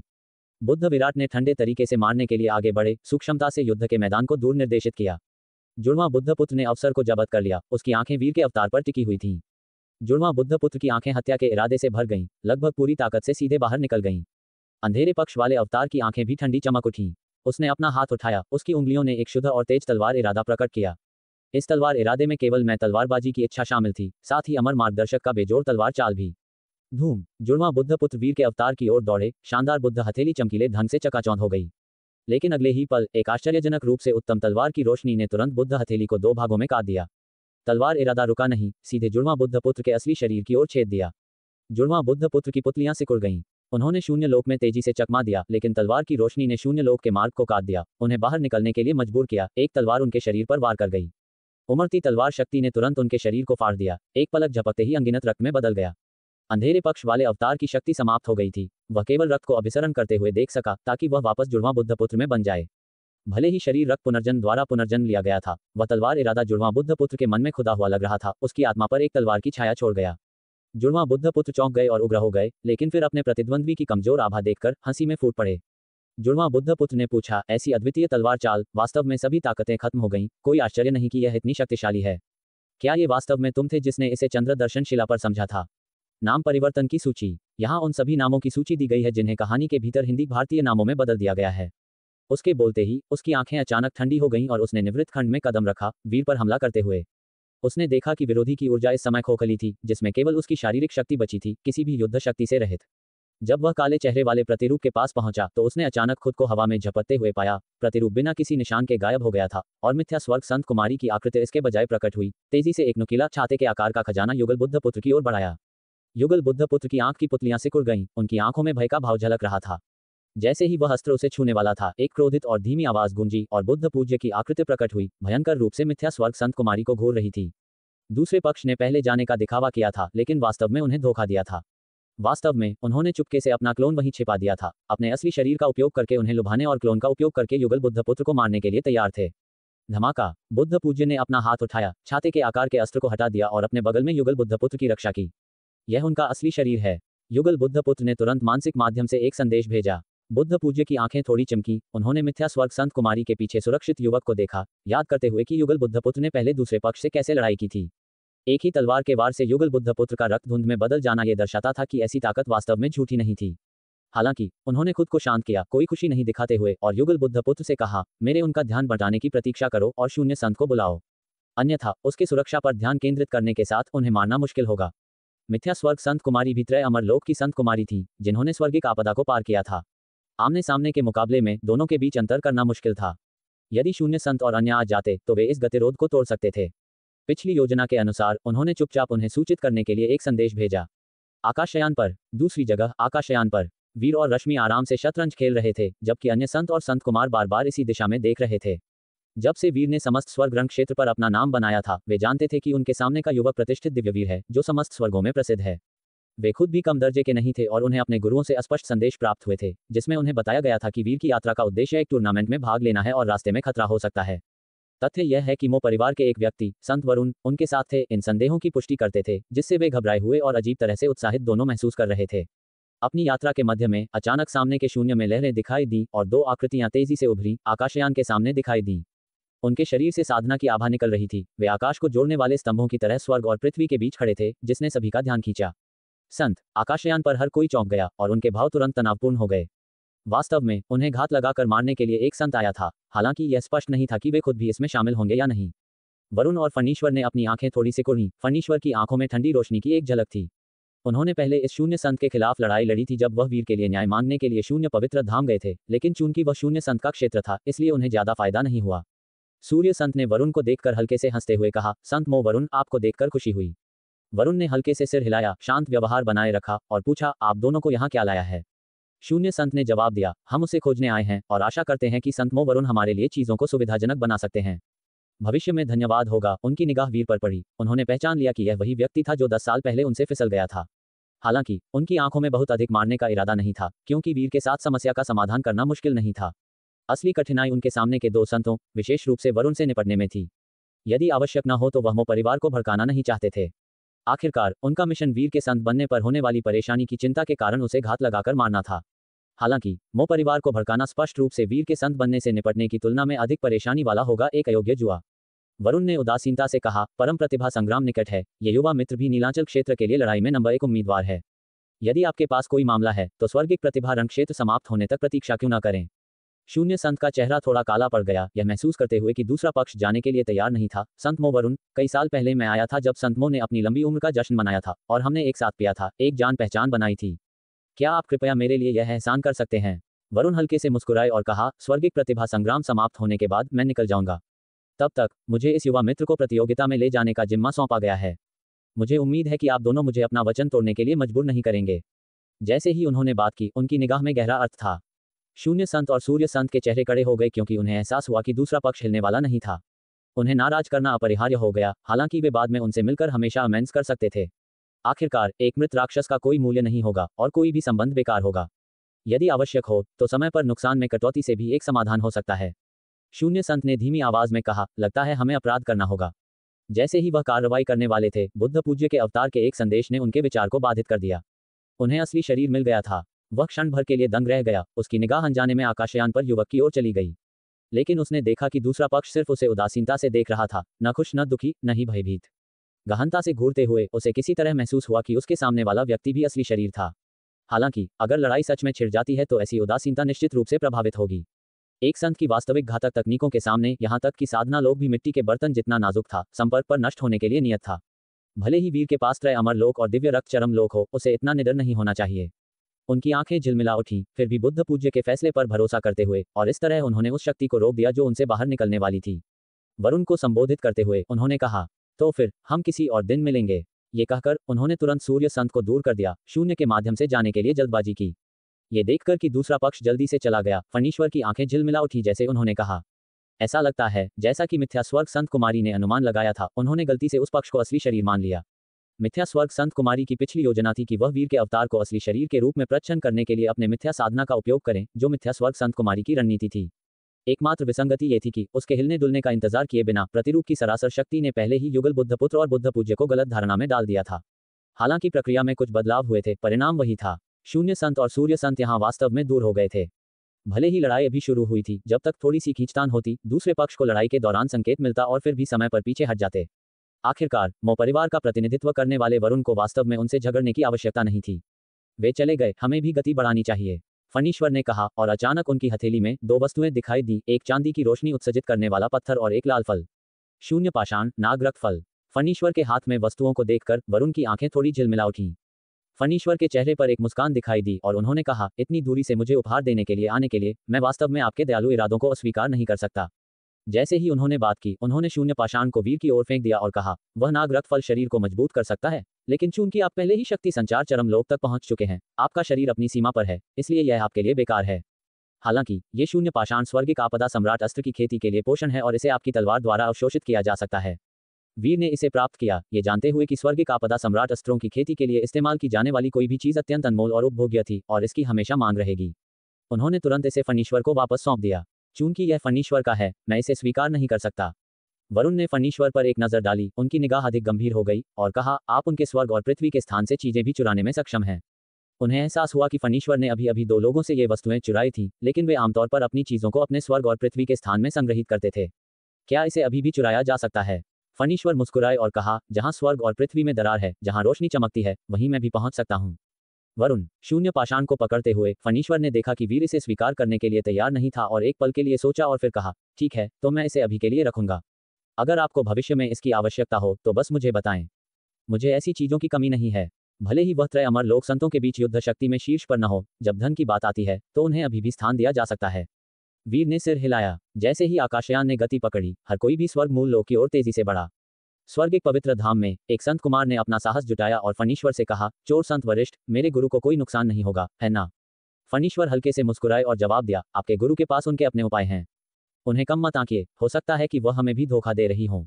संत कुमार रुक गया, फिर एक जबरन मुस्कान दी और कहा, हालांकि मेरे गुरु भ्रामक तरीके अपनाते हैं, वह वास्तव में ईमानदार हैं। हम मिथ्या स्वर्ग संत धाम के नाम में मिथ्या हो सकता है और मिथ्या साधना का अभ्यास कर सकते हैं, लेकिन हम खुले तौर पर खुद को संचालित करते हैं और सीधे चलते हैं। तुम मुझसे झूठ बोल रहे हो, है ना? दूर हो जाओ। फणीश्वर का चेहरा अचानक सख्त हो गया, उन्होंने चिड़चिड़ापन से कहा। संत कुमार थोड़ा दंग रह गया, फिर चुपचाप वापस ले लिया गया। टक्कर असली मुकाबला। जब आकाशयान ने गति पकड़ी तो शून्य संत और सूर्य संत भी उस युद्ध के मैदान में पहुंचे जहां मिथ्या स्वर्ग संत कुमारी और बुद्ध पूज्य आपस में टकरा रहे थे। पहुंचने पर उन्होंने तुरंत दूरी में छायादार प्रतिरूप को देखा और उनकी आंखें ठंडी हो गईं। असली शरीर। एक शब्द या देरी के बिना उन्होंने अपनी चाल चली। एक धमाके के साथ संत मार्ग अचानक उन्हें घेरने के लिए बह गया। मिथ्या स्वर्ग संत कुमारी ने शून्य संत और सूर्य संत के अचानक हमले को महसूस किया, उनका रंग नाटकीय रूप से बदल गया और उन्होंने चिल्लाया, दो संत बेशर्मी से एक जूनियर पर हमला कर रहे हैं। सूर्य संत ने बात की। जैसे ही उन्होंने रक्त सूर्य संत साधना को बुलाया, जिससे स्वर्ग और पृथ्वी के बीच का तापमान अचानक बढ़ गया, तुरंत छायादार प्रतिरूप को अपनी रक्त से गर्मी से जला दिया, इसकी हड्डियों और आत्मा को ईंधन के रूप में इस्तेमाल किया। जैसे ही छायादार प्रतिरूप जलता गया और भयावह चीखों के साथ संघर्ष करता रहा, शून्य संत और सूर्य संत दोनों शांत हो गए। बुद्ध पूज्य, अब जांच करना आप पर निर्भर है, शून्य संत ने बुद्ध पूज्य से कहा, फिर मिथ्या स्वर्ग संत कुमारी की ओर मुड़े, मैं उन्हें संभालूंगा। मिथ्या स्वर्ग संत कुमारी गुस्से में छायादार प्रतिरूप पर आग बुझाने की कोशिश की, लेकिन शून्य संत ने अचानक अपना हाथ घुमाया, शून्य को अलग कर दिया, अपने संत क्षेत्र का उपयोग किया और मिथ्या स्वर्ग संत कुमारी को एक शून्य क्षेत्र में खींच लिया जहां वह पराजय खड़ी हो सकती थी। भले ही वह अपने विरोधी को मार नहीं सकती थी, वह अपने अस्तित्व को सुनिश्चित कर सकती थी। असीम शून्य शक्ति उसके शरीर में उमड़ पड़ी, जिससे मिथ्या स्वर्ग संत कुमारी का रंग पीला पड़ गया क्योंकि उसने भयंकर हमला किया। मिथ्या स्वर्ग संत कुमारी के रोष को देखकर शून्य संत आंतरिक रूप से और भी अधिक शांत हो गई, यह विश्वास करते हुए कि उन्हें वास्तव में असली शरीर मिल गया था। दूसरी ओर बुद्ध पूज्य ने अपना हाथ बढ़ाया और जलते हुए छायादार प्रतिरूप से मांस और रक्त का एक गुच्छा पकड़ा, तुरंत महान कार्य कारण कौशल का उपयोग किया। साधना की आभा के रेशम जैसे धागे इकट्ठे हुए और निर्देशित हुए, फिर भी जल्दी से ये धागे अनियमित रूप से तैरने लगे, स्रोत को खोजने में असमर्थ लग रहे थे। हम बुद्ध पूज्य की भौं थोड़ी सिकुड़ गई, कार्य कारण के किसी भी निशान को खोजने में असमर्थ। क्या ये कुछ बाधा के कारण था या विरोधी ने कहीं और कोई दिव्य रक्त नहीं छोड़ा? कैसा है? सूर्य संत ने उनकी ओर देखा। बुद्ध पूज्य का चेहरे का भाव झिलमिला रहा था। उन्होंने कहा, कर्म का पता नहीं लगा सका जब तक कि सर्वोच्च सत्ता उन्हें आश्रय नहीं देती, अन्यथा हमारे सामने जो कुछ भी है वह उसका असली शरीर है। सूर्य संत अचंभित थे और मदद नहीं कर सके, लेकिन कहा, लेकिन हमने अभी अभी उसके अवतारों को कहीं और देखा। अवतार जरूरी नहीं कि दिव्य रक्त से तैयार किए गए हों। कर्म जड़ की तलाश करता है, न कि मुखौटे की। बुद्ध पूज्य ने सिर हिलाया।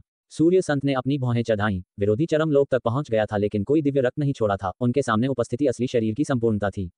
यह अकल्पनीय लग रहा था। क्या आपको यकीन है कि यह उनका असली शरीर है? सूर्य संत मदद नहीं कर सके, लेकिन पूछा।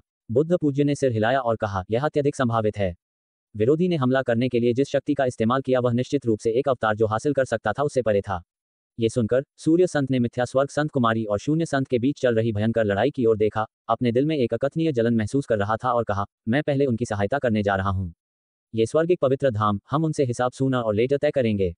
जैसे ही उन्होंने बात की, वह भी शून्य क्षेत्र में शामिल हो गए। मिथ्या स्वर्ग संत कुमारी को घेरने के लिए एकजुट हो गए। क्या ये खत्म हो गया? युगल बुद्धपुत्र ने अब बुझे हुए छायादार प्रतिरूप को देखा, लेकिन उसकी आंखें कुछ हद तक खाली लग रही थीं। क्या उसका हृदय दानव बस ऐसे ही गायब हो गया था? उनके दिल में जुनून भी इस क्षण काफी हद तक कम हो गया। फिर भी उनके चेतना समुद्र में तलवार की छाया अभी भी टिकी हुई थी। हृदय दानव के बिना तलवार की छाया एक बाधा बनी रही, लेकिन सौभाग्य से तलवार की छाया अंततः बिखर जाएगी, जिसके लिए केवल कुछ समय चाहिए। स्वर्ग मूल लोक में आगमन। पलक झपकते ही 2 दिन बीत गए थे। आकाशयान ऊपरी त्रय अमर लोक के बाहर शून्य वज्र क्षेत्र के माध्यम से शटल हुआ और सुचारू रूप से ऊपरी त्रय अमर लोक के भीतर पहुंचा।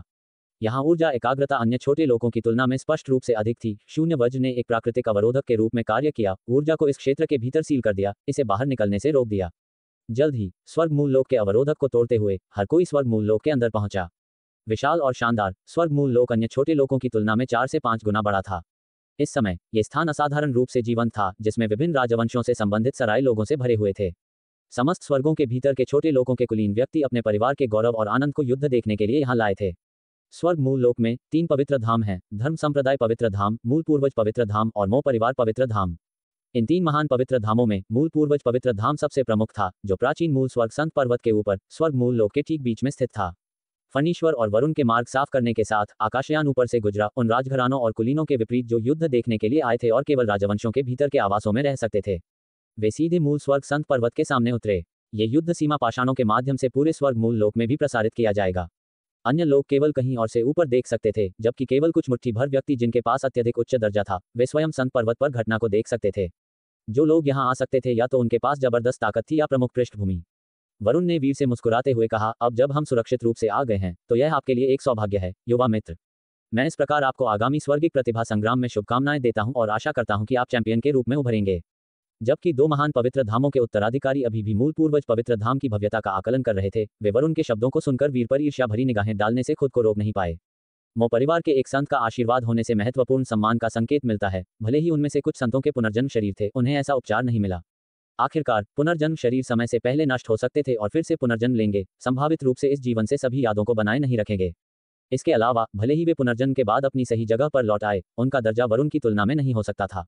वीर ने धन्यवाद में हाथ जोड़कर जवाब दिया, आपके शुभ शब्दों के लिए धन्यवाद वरिष्ठ। फणीश्वर ने वरुण को जाते हुए देखा और फिर वीर से मुस्कुराते हुए कहा, मूल स्वर्ग संत पर्वत पर आकर मूल पूर्वज की चौकस निगाहों के तहत वे लोग, भले ही वे आए हों, आप पर हमला करने की हिम्मत नहीं करेंगे। आपको चिंता का कोई कारण नहीं है। हालांकि छोटी और कपटी से संभावित नुकसान के लिए अभी भी ध्यान रखें। वीर ने हल्के से सिर हिलाया, ये समझते हुए कि किसी भी जगह पर कोई भी कभी भी बहुत लापरवाह नहीं हो सकता है। उस क्षण फणीश्वर मूल पूर्वज पवित्र धाम से उनका स्वागत करने आए एक अर्ध संत से मिले।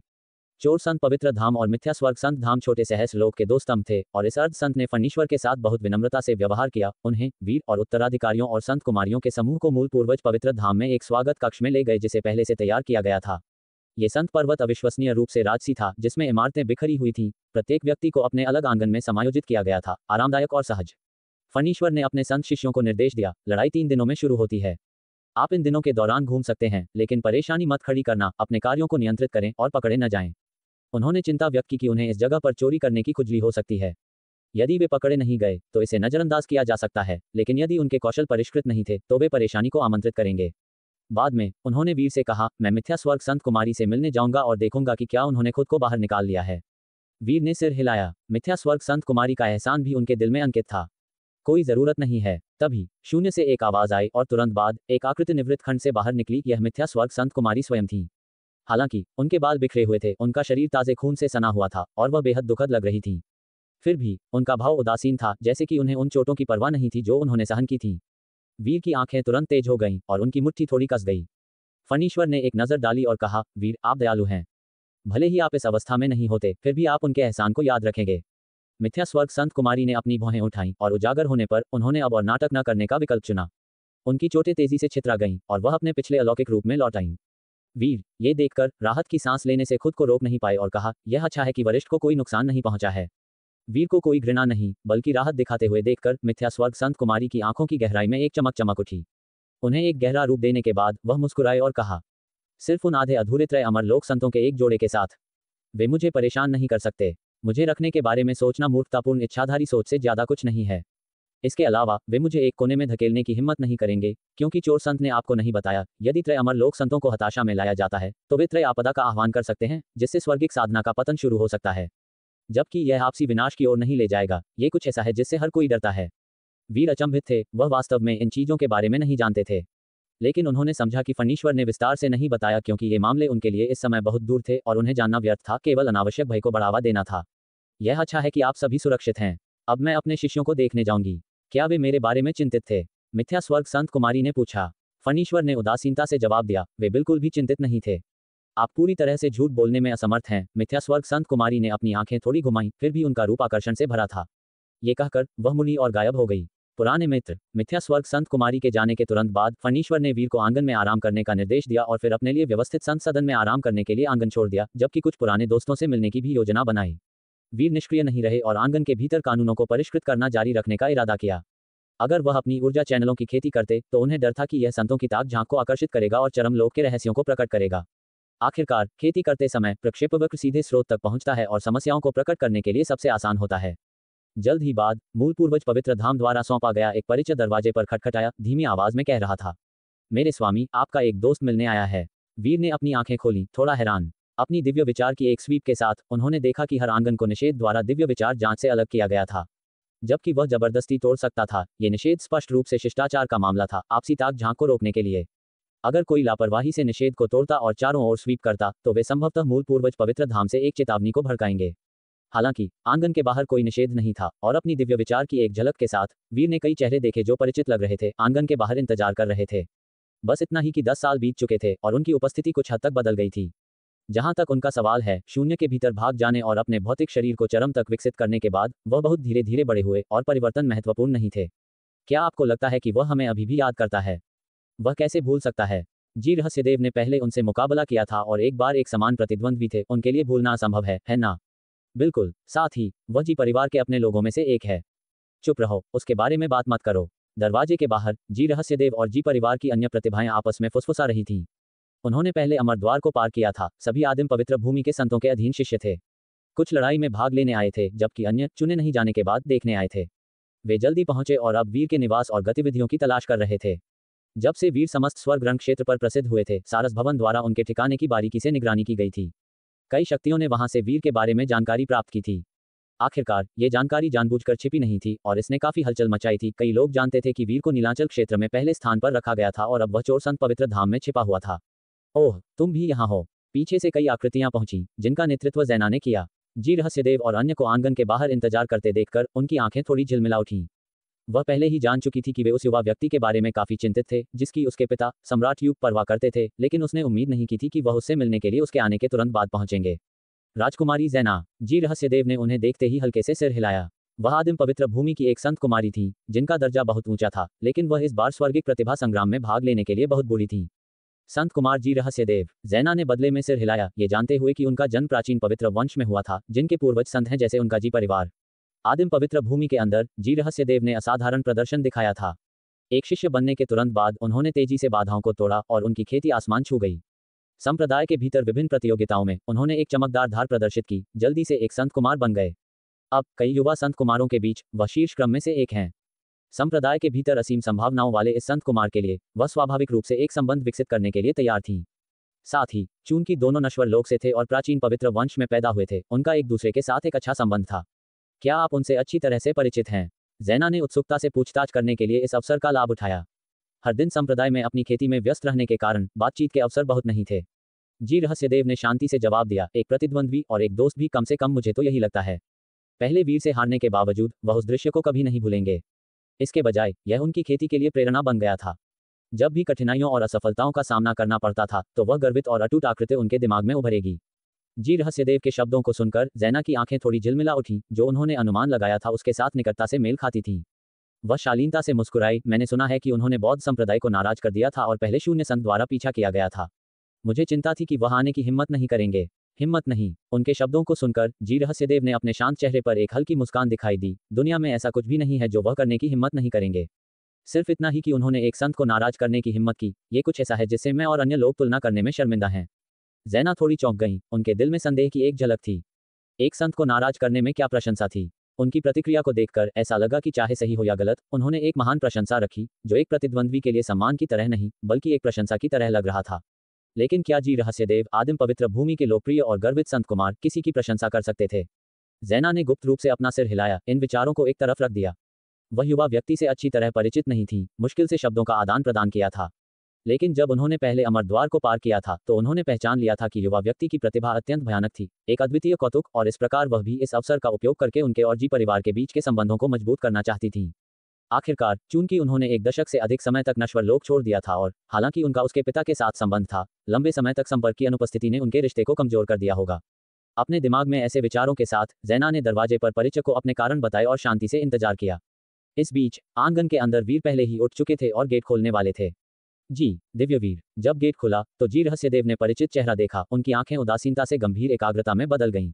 उनके दिल के माध्यम से एक हल्का कंपन हुआ, रक्त की एक उत्साहित भीड़ महसूस हुई, एक लंबे समय से प्रतीक्षित पुनर्मिलन का रोमांच एक अकथनीय उत्साह के साथ मिलाया गया। ज़ैना भी समस्त स्वर्गों में वीर की प्रसिद्धि से अवगत थी। खबर सनसनीखेज थी, प्रमुख पवित्र धामों से कोई भी संत कुमार या संत कुमारी जो अत्यंत अलग नहीं थे, आमतौर पर इसके बारे में जानते होंगे। उन्होंने आश्चर्य के साथ युवक को देखा। उन्होंने सोचा था कि वह अमर द्वार से गुजरने के बाद मर गए थे, लेकिन सभी बाधाओं के खिलाफ वह एक संत के अवतार के पीछा से बच गए और समस्त संतों की भूमि में एक महान हंगामा खड़ा कर दिया, जहां प्रतिभाएं एकत्रित हुईं। वह चुपचाप ताली बजाने से खुद को रोक नहीं पाए। उसके पिता का फैसला वास्तव में उसके मुकाबले बहुत तेज था। दिव्यवीर, क्या आप हमें अभी भी याद करते हैं? ज़ैना एक आकर्षक मुस्कान के साथ बोली। आमतौर पर उनका व्यवहार बर्फीला था, जिसमें एक साम्राज्य की राजकुमारी की गरिमा और गर्व था, ठंडा और अप्राप्य। लेकिन अब वह एक हल्की वसंत हवा की तरह कोमल थी, बिना किसी दिखावे के। वह 10 वर्षों में नहीं बदली थी और इसलिए उन्होंने ये सवाल पूछा। राजकुमारी भी आई हैं? वीर, ज़ैना को देखकर उन्हें सम्राट यू की बेटी के रूप में याद किया और उन्हें हल्के से सिर हिलाया। वीर को अभी भी उनके नश्वर लोक के शीर्षक से संबोधित करते हुए देखकर ज़ैना ने एक मुस्कान में अपने होठों को सिकोड़ लिया। हम सभी ने आपकी स्थिति के बारे में सुना है और हम सभी आपका समर्थन करते हैं। वीर अचंभित थे, फिर जवाब में मुस्कुराए, धन्यवाद। जी रहस्यदेव ने वीर पर ध्यान केंद्रित किया, इस बार मैं भी परम प्रतिभा संग्राम में भाग लूंगा। अमर द्वार को पार किए हुए 10 साल हो गए हैं और मैं हमेशा आपके साथ फिर से स्पारिंग करना चाहता था। हम दोनों ने समस्त संतों की भूमि में कठोर खेती की है, एक दूसरे को प्रेरित करते हुए। लेकिन अब मैं अभी भी आपके स्तर पर नहीं हूँ। हालांकि अगर अवसर पैदा होता है तो मैं अभी भी आपके साथ सुझावों का आदान प्रदान करना चाहूंगा। वह सीधे थे और झाड़ियों के चारों ओर पीटना नापसंद करते थे, खुले तौर पर अपने विचारों और इरादों को व्यक्त करते थे। वीर जी के शब्दों को सुनकर थोड़ा अचंभित थे। खुले तौर पर अपने विचारों को व्यक्त करते हुए, वीर को एक प्रतिद्वंद्वी और पकड़ने के लिए एक लक्ष्य के रूप में स्वीकार करते हुए और आराम से ऐसा स्वीकार करते हुए, जो वास्तव में आसान नहीं था। उन्होंने हल्के से सिर हिलाया, कोई अवमानना महसूस नहीं की, बल्कि इसके बजाय ऐसे सीधे व्यक्तियों के लिए एक पसंद विकसित की। वीर ने मुस्कुराते हुए कहा, निश्चित रूप से, जब हमें मौका मिले तो आइए और हमारे विचारों पर चर्चा करें और साझा करें। आइए अच्छे मूड को नुकसान न पहुंचाएं। वीर मुस्कुराए जब उन्होंने अतीत के परिचित चेहरों को देखा, अब महत्वपूर्ण रूप से बेहतर शक्तियों के साथ, जिसने उनके दिल को बहुत आश्वासन से भर दिया। अवसर के बारे में सोचते हुए उन्होंने उन्नत खेती तकनीकों में से कुछ को साझा करने पर विचार किया, जिन पर उन्होंने काम किया था, अगर उन्हें इसकी आवश्यकता हो। ज़ैना ने धीरे से कहा, सम्राट यू ने मुझे एक गुप्त संदेश भेजा, मुझसे आपको उनका अभिवादन पास करने के लिए कहा और मुझसे जब संभव हो तो आपकी सहायता करने के लिए कहा। लेकिन अब ऐसा लगता है, सहायता का उपयोग करने के लिए बहुत बोल्ड शब्द हो सकता है। उनकी आंखें टिमटिमा रही थीं। हालांकि उन्होंने राज परिवार की चालाक साजिशों को नापसंद किया। जैसे ही साल बीत गए और वैनिटी फीका पड़ गया, उन्होंने धीरे धीरे उन पहले नापसंद मामलों के महत्व को महत्व देना और समझना शुरू कर दिया, अनिवार्य रूप से उनके शब्दों में विचारों की परतों को जोड़ना। वीर ने सिर हिलाया, राजकुमारी से सद्भावना को हल्के ढंग से महसूस किया, लेकिन उनके विचार में यह अनावश्यक था। सम्राट यू के साथ उनके संबंध को देखते हुए सैकड़ों या हजारों साल बाद भी उनकी अगली मुलाकात हमेशा की तरह सौहार्दपूर्ण होगी। जहां तक सम्राट यू के वंशजों का सवाल है, जब तक वे दुर्भावनापूर्ण नहीं थे, वह स्वाभाविक रूप से उनके प्रति सद्भावना और दयालुता रखेंगे। बस दरवाजे पर खड़े मत रहो, अंदर आओ और बैठ जाओ। वीर ने उन्हें आंगन में आमंत्रित किया। जल्द ही वह चाय, शराब और कुछ स्नैक्स बाहर लाए जो उन्होंने अपने खाली समय के दौरान बनाए थे। दूर से दोस्तों की मेजबानी अच्छे पे के लायक थी। दावत के दौरान सभी ने खाया पिया और कैजुअली बातचीत की। जी शीतल अपनी ठंडी आंखों से वीर को ध्यान से देखती रहीं। उनके पिता जी पार्थ जी परिवार के नव मान्यता प्राप्त युद्धदेव, और जब वीर ने अकेले जी परिवार के कई स्वर्गिक प्रतिभाओं को चुनौती दी थी, जब उनके आगे बढ़ने का समय आया था तो उन्हें जी द्वारा रोक दिया गया था और इसलिए उनके सामने युवा व्यक्ति के साथ स्पा करने का मौका कभी नहीं मिला था। इसके बावजूद वह जानती थी कि वह उनके लिए कोई मुकाबला नहीं थी और अब उनके बीच का अंतर और भी व्यापक था। ये युवा व्यक्ति जी परिवार के भीतर उनके मुकाबले भी अधिक विनम्र पृष्ठभूमि से आया था, एक अर्धरक्त होने के नाते, जबकि वह कम से कम एक कानूनी पत्नी से पैदा हुई थी। मूल रूप से वह अपनी वंशावली से थोड़ी असंतुष्ट थी, लेकिन उस युवा व्यक्ति को पहाड़ की चोटी पर अपनी लोहे की मुट्ठी से सभी दावेदारों को हराते हुए देखने के बाद उनके दिल में एक गांठ तब से खुल गई थी। इसलिए दूसरों की तुलना में उन्होंने इस युवा व्यक्ति की एक विशेष छाप रखी। उनमें उन्होंने अपने पिता की छाया देखी, एक युद्धदेव जो कम शुरुआत से उठे, ये साबित करते हुए कि वंशावली सच्ची उपलब्धियों में बाधा नहीं डाल सकती। समूह ने याद किया और बात की, नश्वर लोक से पवित्र धाम के विषयों पर जा रहे थे, खाने और पीने से लेकर खेती पर चर्चा करने तक, अंततः वर्तमान परम प्रतिभा संग्राम के विषय पर उतरते हुए जैना की आंखें चली गईं, क्योंकि वह बुद्धिमत्ता का यह उपयोगी टुकड़ा लाई जिसका उद्देश्य वीर के साथ एहसान करना था। इस बार ताज जीतने के लिए कई पसंदीदा हैं, सभी अत्यंत दुर्जय और सर्वोच्च संत द्वार के शिष्य, अत्यंत प्रतिभाशाली और सर्वोच्च संत द्वारा देखे गए। जी एकांत में खेती कर रहे थे और इन बाहरी मामलों से बहुत अवगत नहीं थे। उनके लिए कोई फर्क नहीं पड़ता कि अन्य दावेदार कौन थे, उनका लक्ष्य पहले खुद को पार करना था, फिर वीर को पकड़ना था। कोई चिंता नहीं, ये हमें प्रभावित नहीं करेगा। वीर हंसे, उनका लक्ष्य प्रतियोगियों नहीं बल्कि शून्य संत और बुद्ध पूज्य थे। उनके घात से बचने के बाद जो बचा था वह उनके संत मार्ग के भ्रूण के रूप को संघनित करने और एक संत बनने की ओर छलांग लगाने के लिए इस धूप अग्नि अवसर का उपयोग करने पर ध्यान केंद्रित कर रहा था। उनके सच्चे प्रतिशोध का समय आ रहा था। जैना ने थोड़ा अपना मुंह खोला, वीर के पूछने का इंतजार कर रही थी ताकि वह विस्तार से बता सकें, लेकिन इसके बजाय ऐसे जवाब से मिली। उनकी आकस्मिक मुस्कान को देखकर वह क्षण भर के लिए दंग रह गईं।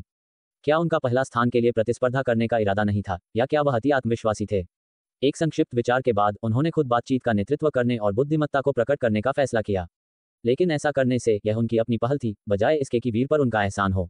इस बारे में कुछ हद तक असहाय महसूस कर रही थी, लेकिन स्वर्गिक प्रतिभा संग्राम निकट आने के साथ ये बुद्धिमत्ता जल्द ही अप्रासंगिक हो जाएगी।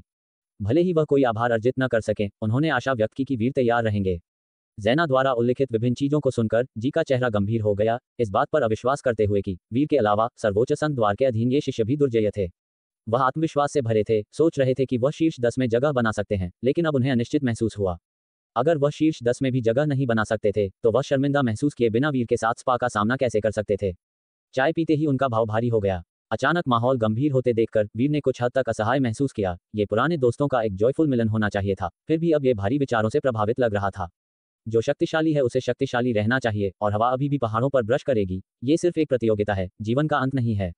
वीर ने तुरंत आराम देने के लिए बात की। वीर के शब्दों को सुनकर जी ने उनकी ओर देखा और वीर की लापरवाह मुस्कान को देखकर उन्हें अचानक लगा कि वह शायद ओवरथिंकिंग कर रहे हैं। वह स्वाभाविक रूप से इस तर्क को समझते थे, लेकिन उनके सामने का व्यक्ति अपने कार्यों में इसे एम्बॉडी करता हुआ प्रतीत होता था, जिसने उन्हें कुछ हद तक प्रभावित किया। आप सही कह रहे हैं, भले ही हम इस बार विफल हो जाएं, ये खेती में हमारी निरंतरता और एक संत बनने के लिए हमारे भविष्य के मार्ग में बाधा नहीं डालता है। एक और जी परिवार स्वर्गिक प्रतिभा ने चाइम्ड इन। जी शीतल ने सिर हिलाया। सभी में सबसे स्पष्ट रूप से देखा, उनके पिता एक मामूली पृष्ठभूमि से आए थे, फिर भी एक युद्धदेव बन गए। एक ऐसे व्यक्ति के लिए जो नश्वर लोक में एक अर्ध संत की खेती कर सकता था, कोई भी उसकी क्षमता की कल्पना कर सकता था, संभवतः समस्त संतों की भूमि में एक संत भी बन सकता था। जी पहले से ही नश्वर लोक में स्वर्गिक प्रतिभा में शीर्ष पर था और समस्त संतों की भूमि के प्रचुर संसाधनों का उपयोग कर रहा था। तेजी से आसमान छू गया था, केवल दशकों में एक ड्रैगन में बदल गया था, आदिम पवित्र भूमि का एक प्रसिद्ध संत कुमार बन गया था। उसे कुछ और दशक दें और उसकी अगली लड़ाई निश्चित रूप से समस्त स्वर्गों को अचंभित करेगी। क्या आप वीर के आगे के कारनामों के बारे में जानना चाहेंगे? देवस्रोत पर्वत की हवा फिर से खुशनुमा हो गई। वीर के ये कहने पर राजेश्वरी को भी एहसास हुआ कि इन मामलों की जोर शोर से जांच करना उसके लिए अनावश्यक था। कुछ सामान्य बातचीत के बाद एक और आगंतुक आया। वीर ने अपनी दिव्य विचार बाहर भेजी, यह महसूस करते हुए कि वह एक परिचित है, और तुरंत सेवकों को उन्हें अंदर आमंत्रित करने के लिए कहा। भाई आदिपुरुष। आगंतुक वरुण के शिष्य थे, शुभ्रचंद्र और लिन तेजस। उन्होंने आदिम पवित्र भूमि में भी शिक्षा प्राप्त की थी। शुभ्रचंद्र यहाँ प्रतिस्पर्धा करने आए थे, जबकि लिन तेजस, जो चयन से चूक गए थे, केवल युद्ध देखने के लिए साथ आए थे। शुभ्रचंद्र में साधना हृदय के साथ एक साधना शरीर है, जो उसे बाधाओं के दौरान अचानक अंतर्दृष्टि प्राप्त करने के लिए प्रवृत्त करता है, जिससे उसकी साधना तेजी से आगे बढ़ती है। एक संत के अधीन शिक्षा प्राप्त करने के बाद उन्हें प्रचुर संसाधन और दुर्लभ खजाने मिले, जिसने उनके भौतिक शरीर को मजबूत किया और चरम लोक में उनकी साधना को बढ़ाया, जिससे उनकी प्रगति राजेश्वरी के बराबर हो गई, यद्यपि कुल मिलाकर थोड़ी कम थी। राजेश्वरी और वीर जैसे साथी शिष्यों को पहले से मौजूद देखकर शुभ्रचंद्र और लिन तेजस थोड़े दंग रह गए और तुरंत महसूस किया कि इन बड़े भाई बहनों की तुलना में वे बहुत धीमे थे। शुभ्रचंद्र वीर से 2 साल छोटे हैं, अब 26 वर्ष के हैं, लेकिन केवल 18 या 19 के दिखते हैं। चमकीली आंखें, सफेद दांत और कोमल रंगत के साथ वह कुछ हद तक स्त्री सुलभ रूप धारण करते हैं, जिससे उनके लिंग को पहचानना मुश्किल हो जाता है। उनकी नज़र शुद्ध थी, वह वैसे ही दिखाई दिए जैसे वे पहली बार वीर से साधना हृदय शिखर में मिले थे, थोड़ी सी शर्मिलापन और संकोच के साथ, और बोले, शुभ्रचंद्र, भाई आदिपुरुष का अभिवादन करता है।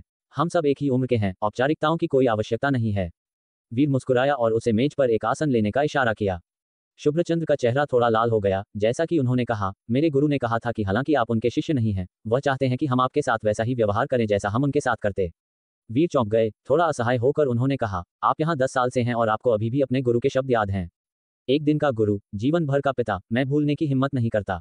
शुभ्रचंद्र की गालें गंभीर हो गईं जब उन्होंने बात की। वीर ये सुनकर हंसे और कहा, बहुत खूब, यह एक पे के लायक है। जैसे ही शराब का प्याला पेश किया गया, शुभ्रचंद्र का चेहरा फिर से घबरा गया। गुरु ने यह भी कहा कि शराब शरीर को नुकसान पहुंचाती है, मैं शराब नहीं पीता। वीर हंस पड़े, उन्हें मजबूर नहीं किया और कहा, चलो इसके बजाय चाय के साथ टोस्ट करते हैं। शुभ्रचंद्र ने राहत की सांस ली, सिर हिलाया और वीर के साथ टकराने के लिए अपना चाय का प्याला उठाया। जैसे जैसे और लोग आए, आंगन और भी जीवंत हो गया।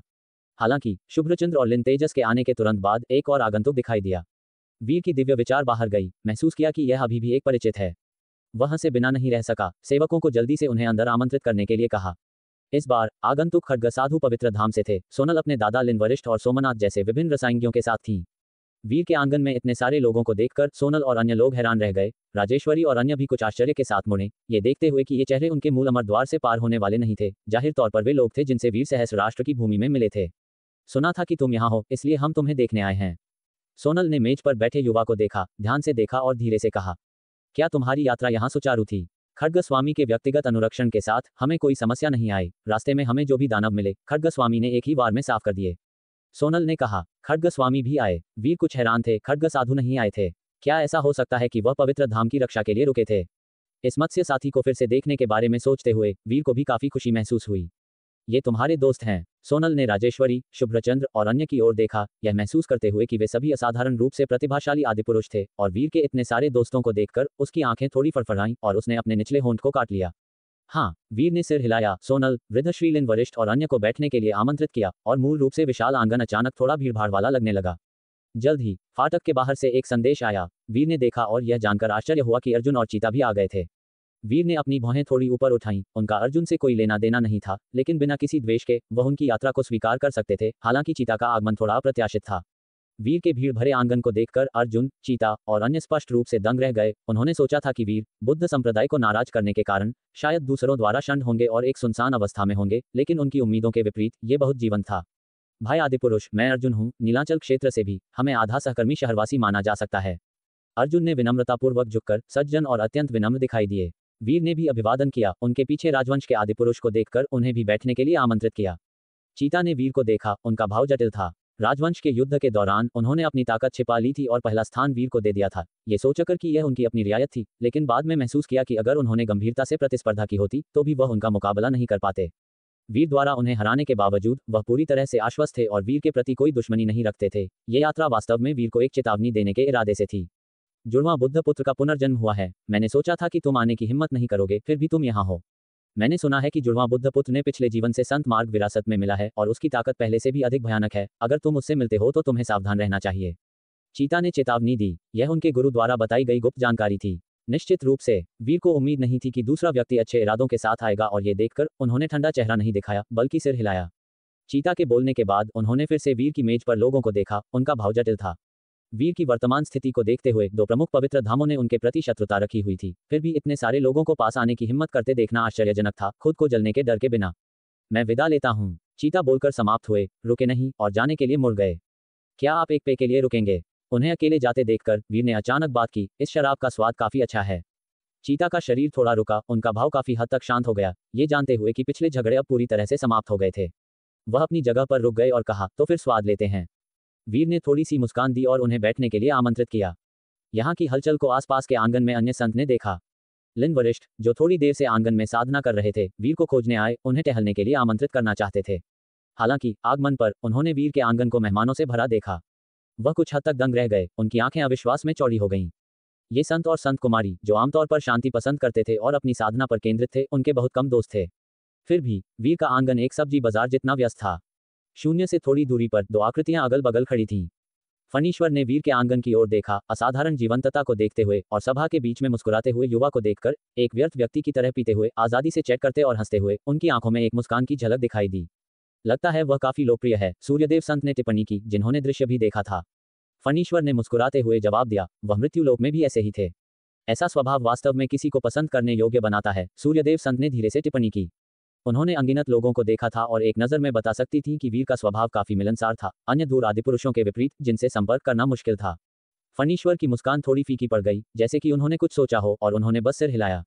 देवस्रोत पर्वत। समय उड़ता गया, 3 दिन पलक झपकते ही बीत गए और पूरे तरह अमरलोक में हर जगह हलचल थी, जिसमें सबसे जीवंत जगह अभी भी देवस्रोत पर्वत थी। यहाँ के सभी घर भर गए थे और विभिन्न क्षेत्रों से प्रतिष्ठित अतिथि आ गए थे। कुछ अनियंत्रित और मनमानी व्यक्तियों ने कुछ मामूली गड़बड़ी पैदा की, लेकिन इन्हें जल्दी से निपटा दिया गया। पिछले 3 दिनों में कई लोगों ने चर्चा की कि आदिपुरुष युद्ध का चैंपियन कौन होगा, जिसमें सबसे ऊंची आवाजें सर्वोच्च संत द्वार के कई शिष्यों और वीर के लिए थीं। सहस्र राष्ट्र युद्ध क्षेत्र पर अपनी छाप छोड़ना, यह एक वास्तविक उपलब्धि है। हालांकि स्वर्गिक स्तंभ कौशल को पूरी तरह से सटीक रूप से नहीं माप सकता है, इसका माप अभी भी प्रतिभा के लिए एक महत्वपूर्ण संदर्भ है और इसका बहुत महत्व है। अगर हम स्वर्गिक स्तंभ से जाते हैं तो आदिपुरुष इस बैच का शीर्ष होना चाहिए, है ना?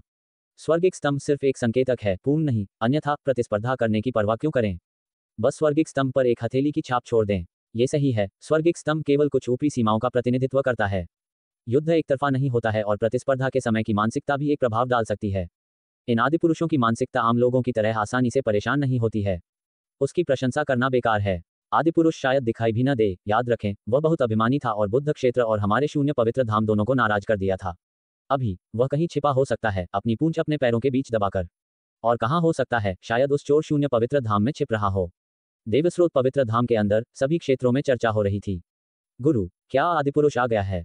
न्यायपीठ में वरुणदेव ने अपने गुरु से पूछा, जो सहस्र राष्ट्र विधि संत के रूप में जाने जाते थे और धर्म संत के रूप में भी। वह पहले ही आ चुका है। क्या तुम उसमें बहुत रुचि रखते हो?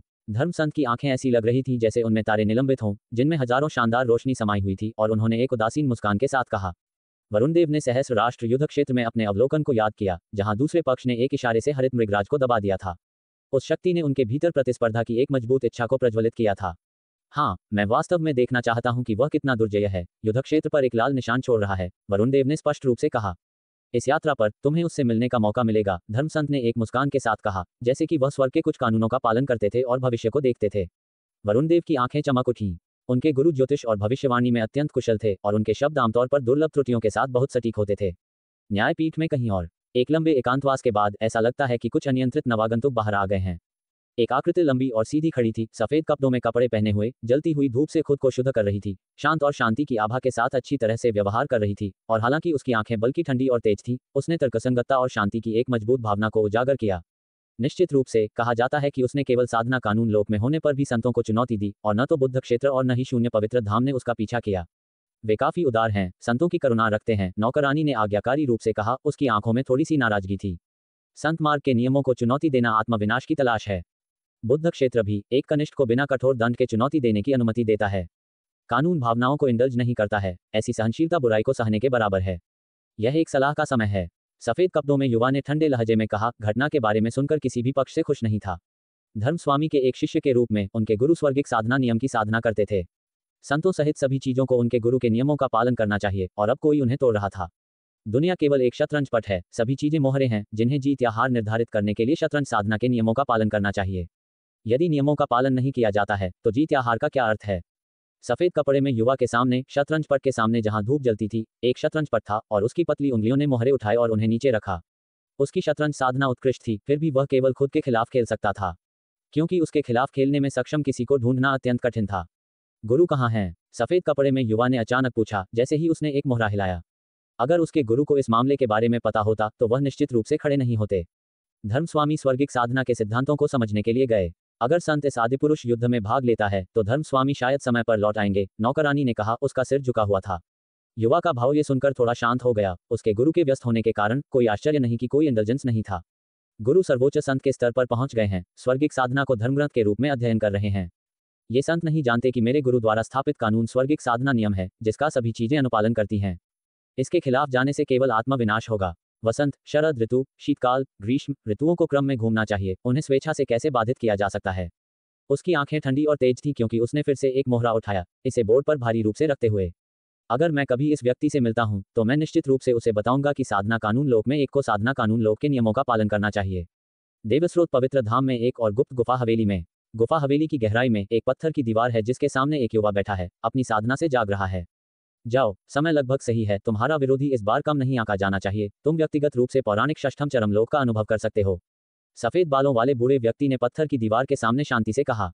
अंधेरी गुफा में वहां बैठे हुए वह एक स्टार्क सफेद रोशनी की किरण की तरह लग रहा था, तारों वाली आकाशगंगाओं से घिरा हुआ, शानदार और धुंधला, जैसे कि वह नश्वर दुनिया का हिस्सा नहीं था। युवा क्षण भर के लिए दंग रह गया और यह कहे बिना नहीं रह सका, क्या ये वही आदिपुरुष है? लेकिन न्यायपीठ के वरुण देव और धर्म स्वामी के प्रत्यक्ष शिष्य अभय को भी कम नहीं आंका जाना चाहिए। सफेद बालों वाले बुजुर्ग ने थोड़ा सिर हिलाया और अधिक नहीं कहा। ये देखकर युवा उठा और सेवानिवृत्त होने से पहले सम्मानपूर्वक झुक गया। पलक झपकते ही सर्वोच्च प्रतिभावान युद्ध आखिरकार शुरू हो गया था। सीमा पत्थरों के प्रकाशित होने के साथ पूरे त्रय अमर लोक में फैले हुए ऊपर के बादल अचानक बदल गए, जो देवस्रोत पर्वत के ऊपर के दृश्य को दर्शाते थे। अनगिनत लोगों ने अपना नाश्ता जल्दी खत्म कर लिया था, उत्सुकता से सभी स्वर्गों में सबसे भव्य और हलचल भरे कार्यक्रम की प्रतीक्षा कर रहे थे। एक सदी में एक बार होने वाला कार्यक्रम, कई लोगों को इसे अपने जीवन में एक बार भी देखने के लिए संघर्ष करना पड़ेगा। ये शुरू हो रहा है, देखो, वह न्यायपीठ से वरुण देव है, वह न्यायपीठ से अभय है। मैंने सुना है कि वह धर्म स्वामी का प्रत्यक्ष शिष्य है, सर्वोच्च संत के पद को विरासत में मिलने की संभावना है। वह स्रोत पूर्वज पवित्र धाम से दिव्योजीत है। वह मिश्रित स्वर पवित्र धाम से हरित मृगराज है। मैंने सुना है कि उसे पहले सहस्र राष्ट्र युद्ध क्षेत्र में आदिपुरुष के नितंबों के नीचे एक माउंट के रूप में वश में किया गया था। यकीन नहीं है कि यह सच है या झूठ। शांत, ये सच लगता है। उसका भाव बदल गया, उसने सुना। भीड़ में कुछ लोग जिन्होंने हरित मृगराज के अंधेरे इतिहास का उल्लेख किया, उन्होंने अचानक हरित मृगराज की मर्मज्ञ नजर महसूस की, जिससे उन्हें अत्यधिक पसीना आया और वे आगे बात करने की हिम्मत नहीं कर पाए। देवस्रोत पर्वत पर युद्ध का मैदान पर्वत की चोटी पर है और सभी क्षेत्रों के आदिपुरुष को पहाड़ के किनारे के आंगन से व्यवस्थित किया जाता है, संत मार्ग चरणों का पालन करते हुए प्रतीक्षा क्षेत्र तक। जैसे ही प्रत्येक संत चरणों पर चढ़ा, अनगिनत नजरें वहां अभिसरण हुई। उनमें सर्वोच्च संत द्वार के शिष्य जोर जोर से जयकार करने के लिए बाहर निकले, जाहिर तौर पर कई लोगों द्वारा पहचाने गए। केवल सर्वोच्च संत के शिष्य होने का शीर्षक ही भयभीत करने के लिए पर्याप्त था। वह खड्ग साधु पवित्र धाम से शुभ्रचंद्र है। ये हमारे पवित्र धाम से हमारा भाई अर्जुन है। भीड़ में शुभ्रचंद्र और अर्जुन जैसे लोग भी संत मार्ग चरणों पर चढ़े, लेकिन नीलांचल क्षेत्र के कुछ लोगों को छोड़कर उन्हें पहचानने वाले अन्य क्षेत्रों को उनके बारे में ज्यादा पता नहीं था, जिससे थोड़ी हलचल हुई। सभी स्वर्गों में प्रसिद्ध होने के लिए किसी को अत्यंत सनसनीखेज कर्म करने चाहिए, लेकिन केवल कुछ 100 वर्षों की साधना के साथ उन्हें व्यापक रूप से ज्ञात होने के कितने अवसर मिल सकते थे। ये सर्वोच्च प्रतिभावान युद्ध वास्तव में प्रसिद्ध होने के लिए उनका भव्य मंच था। वह चीता है। चीता कौन है? अगर तुम उसे नहीं जानते हो तो कोई बात नहीं, लेकिन जल्द ही तुम्हें वह याद रहेगा। वह बहुत मजबूत है। भीड़ में विभिन्न क्षेत्रों के गणमान्य व्यक्ति और राजकुमार वारिस युद्ध देखने के लिए इकट्ठे हुए। सभी प्रमुख और शक्तिशाली परिवारों से राजवंश के शाही परिवार के सदस्य भी यहाँ आम थे, जिन्हें आसानी से मुट्ठी भर पकड़ा जा सकता था। जैसे जैसे आकृतियां एक एक करके चरणों पर चढ़ती गईं, कई दर्शक ध्यान से देखते रहे। आखिरकार कम आकृतियां दिखाई दी। आदिपुरुष कहाँ है? मैं उसे क्यों नहीं देखता? क्या ऐसा हो सकता है कि वह वास्तव में पीछे हट गया, प्रतिस्पर्धा में भाग लेने की हिम्मत नहीं कर रहा? बकवास, मैंने सुना है कि वह आया था। शायद वह धीरे धीरे आगे बढ़ रहा है। अब जब बौद्ध आ गया है तो क्या वह अभी भी दिखाई देने की हिम्मत करता है? संत मार्ग चरणों के बाहर दर्शक इकट्ठे हुए। अगर यहाँ व्यापक निषेध नहीं होते जो उनकी दिव्य विचार को चारों ओर घूमने से रोकते, तो उन्होंने बहुत पहले ही पहाड़ के तल तक अपनी दिव्य विचार से जांच करने की कोशिश की होती। जैसे ही सभी उत्सुकता से इंतजार कर रहे थे, एक आकृति धीरे धीरे चरणों पर चढ़ी। वह कुछ हद तक नींद में लग रहा था, चलते समय अपनी आंखें रगड़ रहा था। कल रात संत मार्ग के भ्रूण रूप पर विचार करते हुए देर तक जागने के बाद वीर देर से उठे। हालांकि वह अपने वर्तमान स्तर पर बिना सोए 1 महीने तक जा सकते थे, सोना एक खुशी थी। उन्हें साधना के लिए ऐसी खुशी क्यों छोड़नी चाहिए? ये काफी जीवंत है। जैसे ही वीर सीढ़ियों के शीर्ष पर पहुंचे, उन्होंने बाहर अनगिनत आकृतियों को इकट्ठा होते देखा। सभी अब उन पर ध्यान केंद्रित कर रहे थे। आदिपुरुष, वह वास्तव में आया। वह वास्तव में मौत से डरता नहीं है। बौद्ध और शून्य पवित्र धाम दोनों को उकसाता है और फिर भी प्रतिस्पर्धा करने की हिम्मत करता है। क्या ऐसा हो सकता है कि वह वास्तव में सोचता है कि वह पहला स्थान ले सकता है? उसे पहले स्थान का लक्ष्य होना चाहिए। आखिरकार धूप की ललक बहुत बड़ी है, संत बनने का मार्ग जो इसका विरोध कर सकता है। कई लोगों ने वीर को नहीं पहचाना, लेकिन जैसे ही कुछ लोग जो उसे जानते थे आश्चर्य में चिल्लाए। ये जल्दी से ज्ञात हो गया कि यह युवा जो अभी अभी उठा था, वह कोई और नहीं बल्कि सभी स्वर्गों में प्रसिद्ध आदिपुरुष था। आश्चर्यचकित कॉल और एक चर्चा के अचानक उछाल के बीच, जो 10 गुना तेज हो गई, जो संत पहले चले थे उन्होंने भी अपना ध्यान उसकी ओर मोड़ दिया। आदिपुरुष का नाम हाल ही में उनके लिए गड़गड़ाहट जैसा हो गया था, यहाँ तक कि सर्वोच्च संतों द्वारा व्यक्तिगत रूप से प्रसारित किए गए लोगों से भी अधिक। क्या वह है? क्या वह आदिपुरुष है? कई प्रतिस्पर्धी संत और संत कुमारी ने अपनी आंखों में एक गंभीर चमक के साथ युवा की जांच की। वास्तव में मुझे उसका चरित्र अप्रिय लगता है। प्रतीक्षा क्षेत्र में सफेद कपड़े पहने अभय ने एक नजर डाली और युवा को दर्शकों पर मुस्कुराते हुए देखा और फिर इस तरफ चल दिया। यह उनकी पहली मुलाकात थी, लेकिन उन्होंने दूसरे द्वारा उत्सर्जित आभा के प्रति एक गहरा घृणा महसूस किया। वीर ने महसूस किया कि उन पर अनगिनत नजरें टिकी हुई हैं, लेकिन वह इसके आदी थे। उन्होंने ऊपर देखा, उनकी नज़र ने प्रतीक्षा क्षेत्र को स्कैन किया, मुख्य रूप से यह जांचने के लिए कि क्या सोनल और अन्य परिचित आ गए थे या उनकी तरह देर से उठे थे। ये देखकर कि वे सभी आ गए थे, उन्होंने राहत महसूस की और जल्द ही दूर छिपी हुई फिर भी दुर्जेय संतों की आकृतियों की ओर देखा। इस युद्ध ने देवस्रोत पर्वत पर संतों की एक आश्चर्यजनक संख्या जमा कर ली थी, लगभग दर्जनों। जबकि अधिकांश ने एक छिपी हुई और अत्यंत असंगत उपस्थिति बनाए रखी, वीर संत मार्ग के भ्रूण रूप की अपनी नवजात समझ के साथ उन्हें अभी भी महसूस करते थे। उनका भाव गंभीर था, ऐसा लगता है कि इस भव्य आयोजन का वास्तव में सभी स्वर्गों के लिए महत्व था। आखिरकार इस सर्वोच्च प्रतिभावान युद्ध का उद्देश्य सभी स्वर्गों की प्रतिभाओं को प्रतिस्पर्धा करने और साधना करने के लिए प्रेरित करना था और फिर षष्ठम चरम लोक से उन राक्षसी प्राणियों को सामने लाना था। अब वह आ गए थे। प्रतीक्षा क्षेत्र में पहुंचने पर वीर ने महसूस किया कि एक ठंडी नजर उन पर पड़ रही है। ऊपर देखते हुए ये जुड़वां बुद्ध पुत्र था जो उन्हें ठंडे लहजे में घूर रहा था। वीर ने उनकी नजर को पूरा किया और जैस ठीक। तो दोस्तों, ये था आज का सफर जेएस नोवेल वर्ल्ड के साथ, जहां हर कहानी में होता है ट्विस्ट और थोड़ी सी मस्ती। अगर आपको मज़ा आया हो तो लाइक, शेयर और सब्सक्राइब करना ना भूलें। मिलते हैं अगले एपिसोड में। तब तक बने रहिए जेएस नोवेल वर्ल्ड के अद्भुत दुनिया के साथ।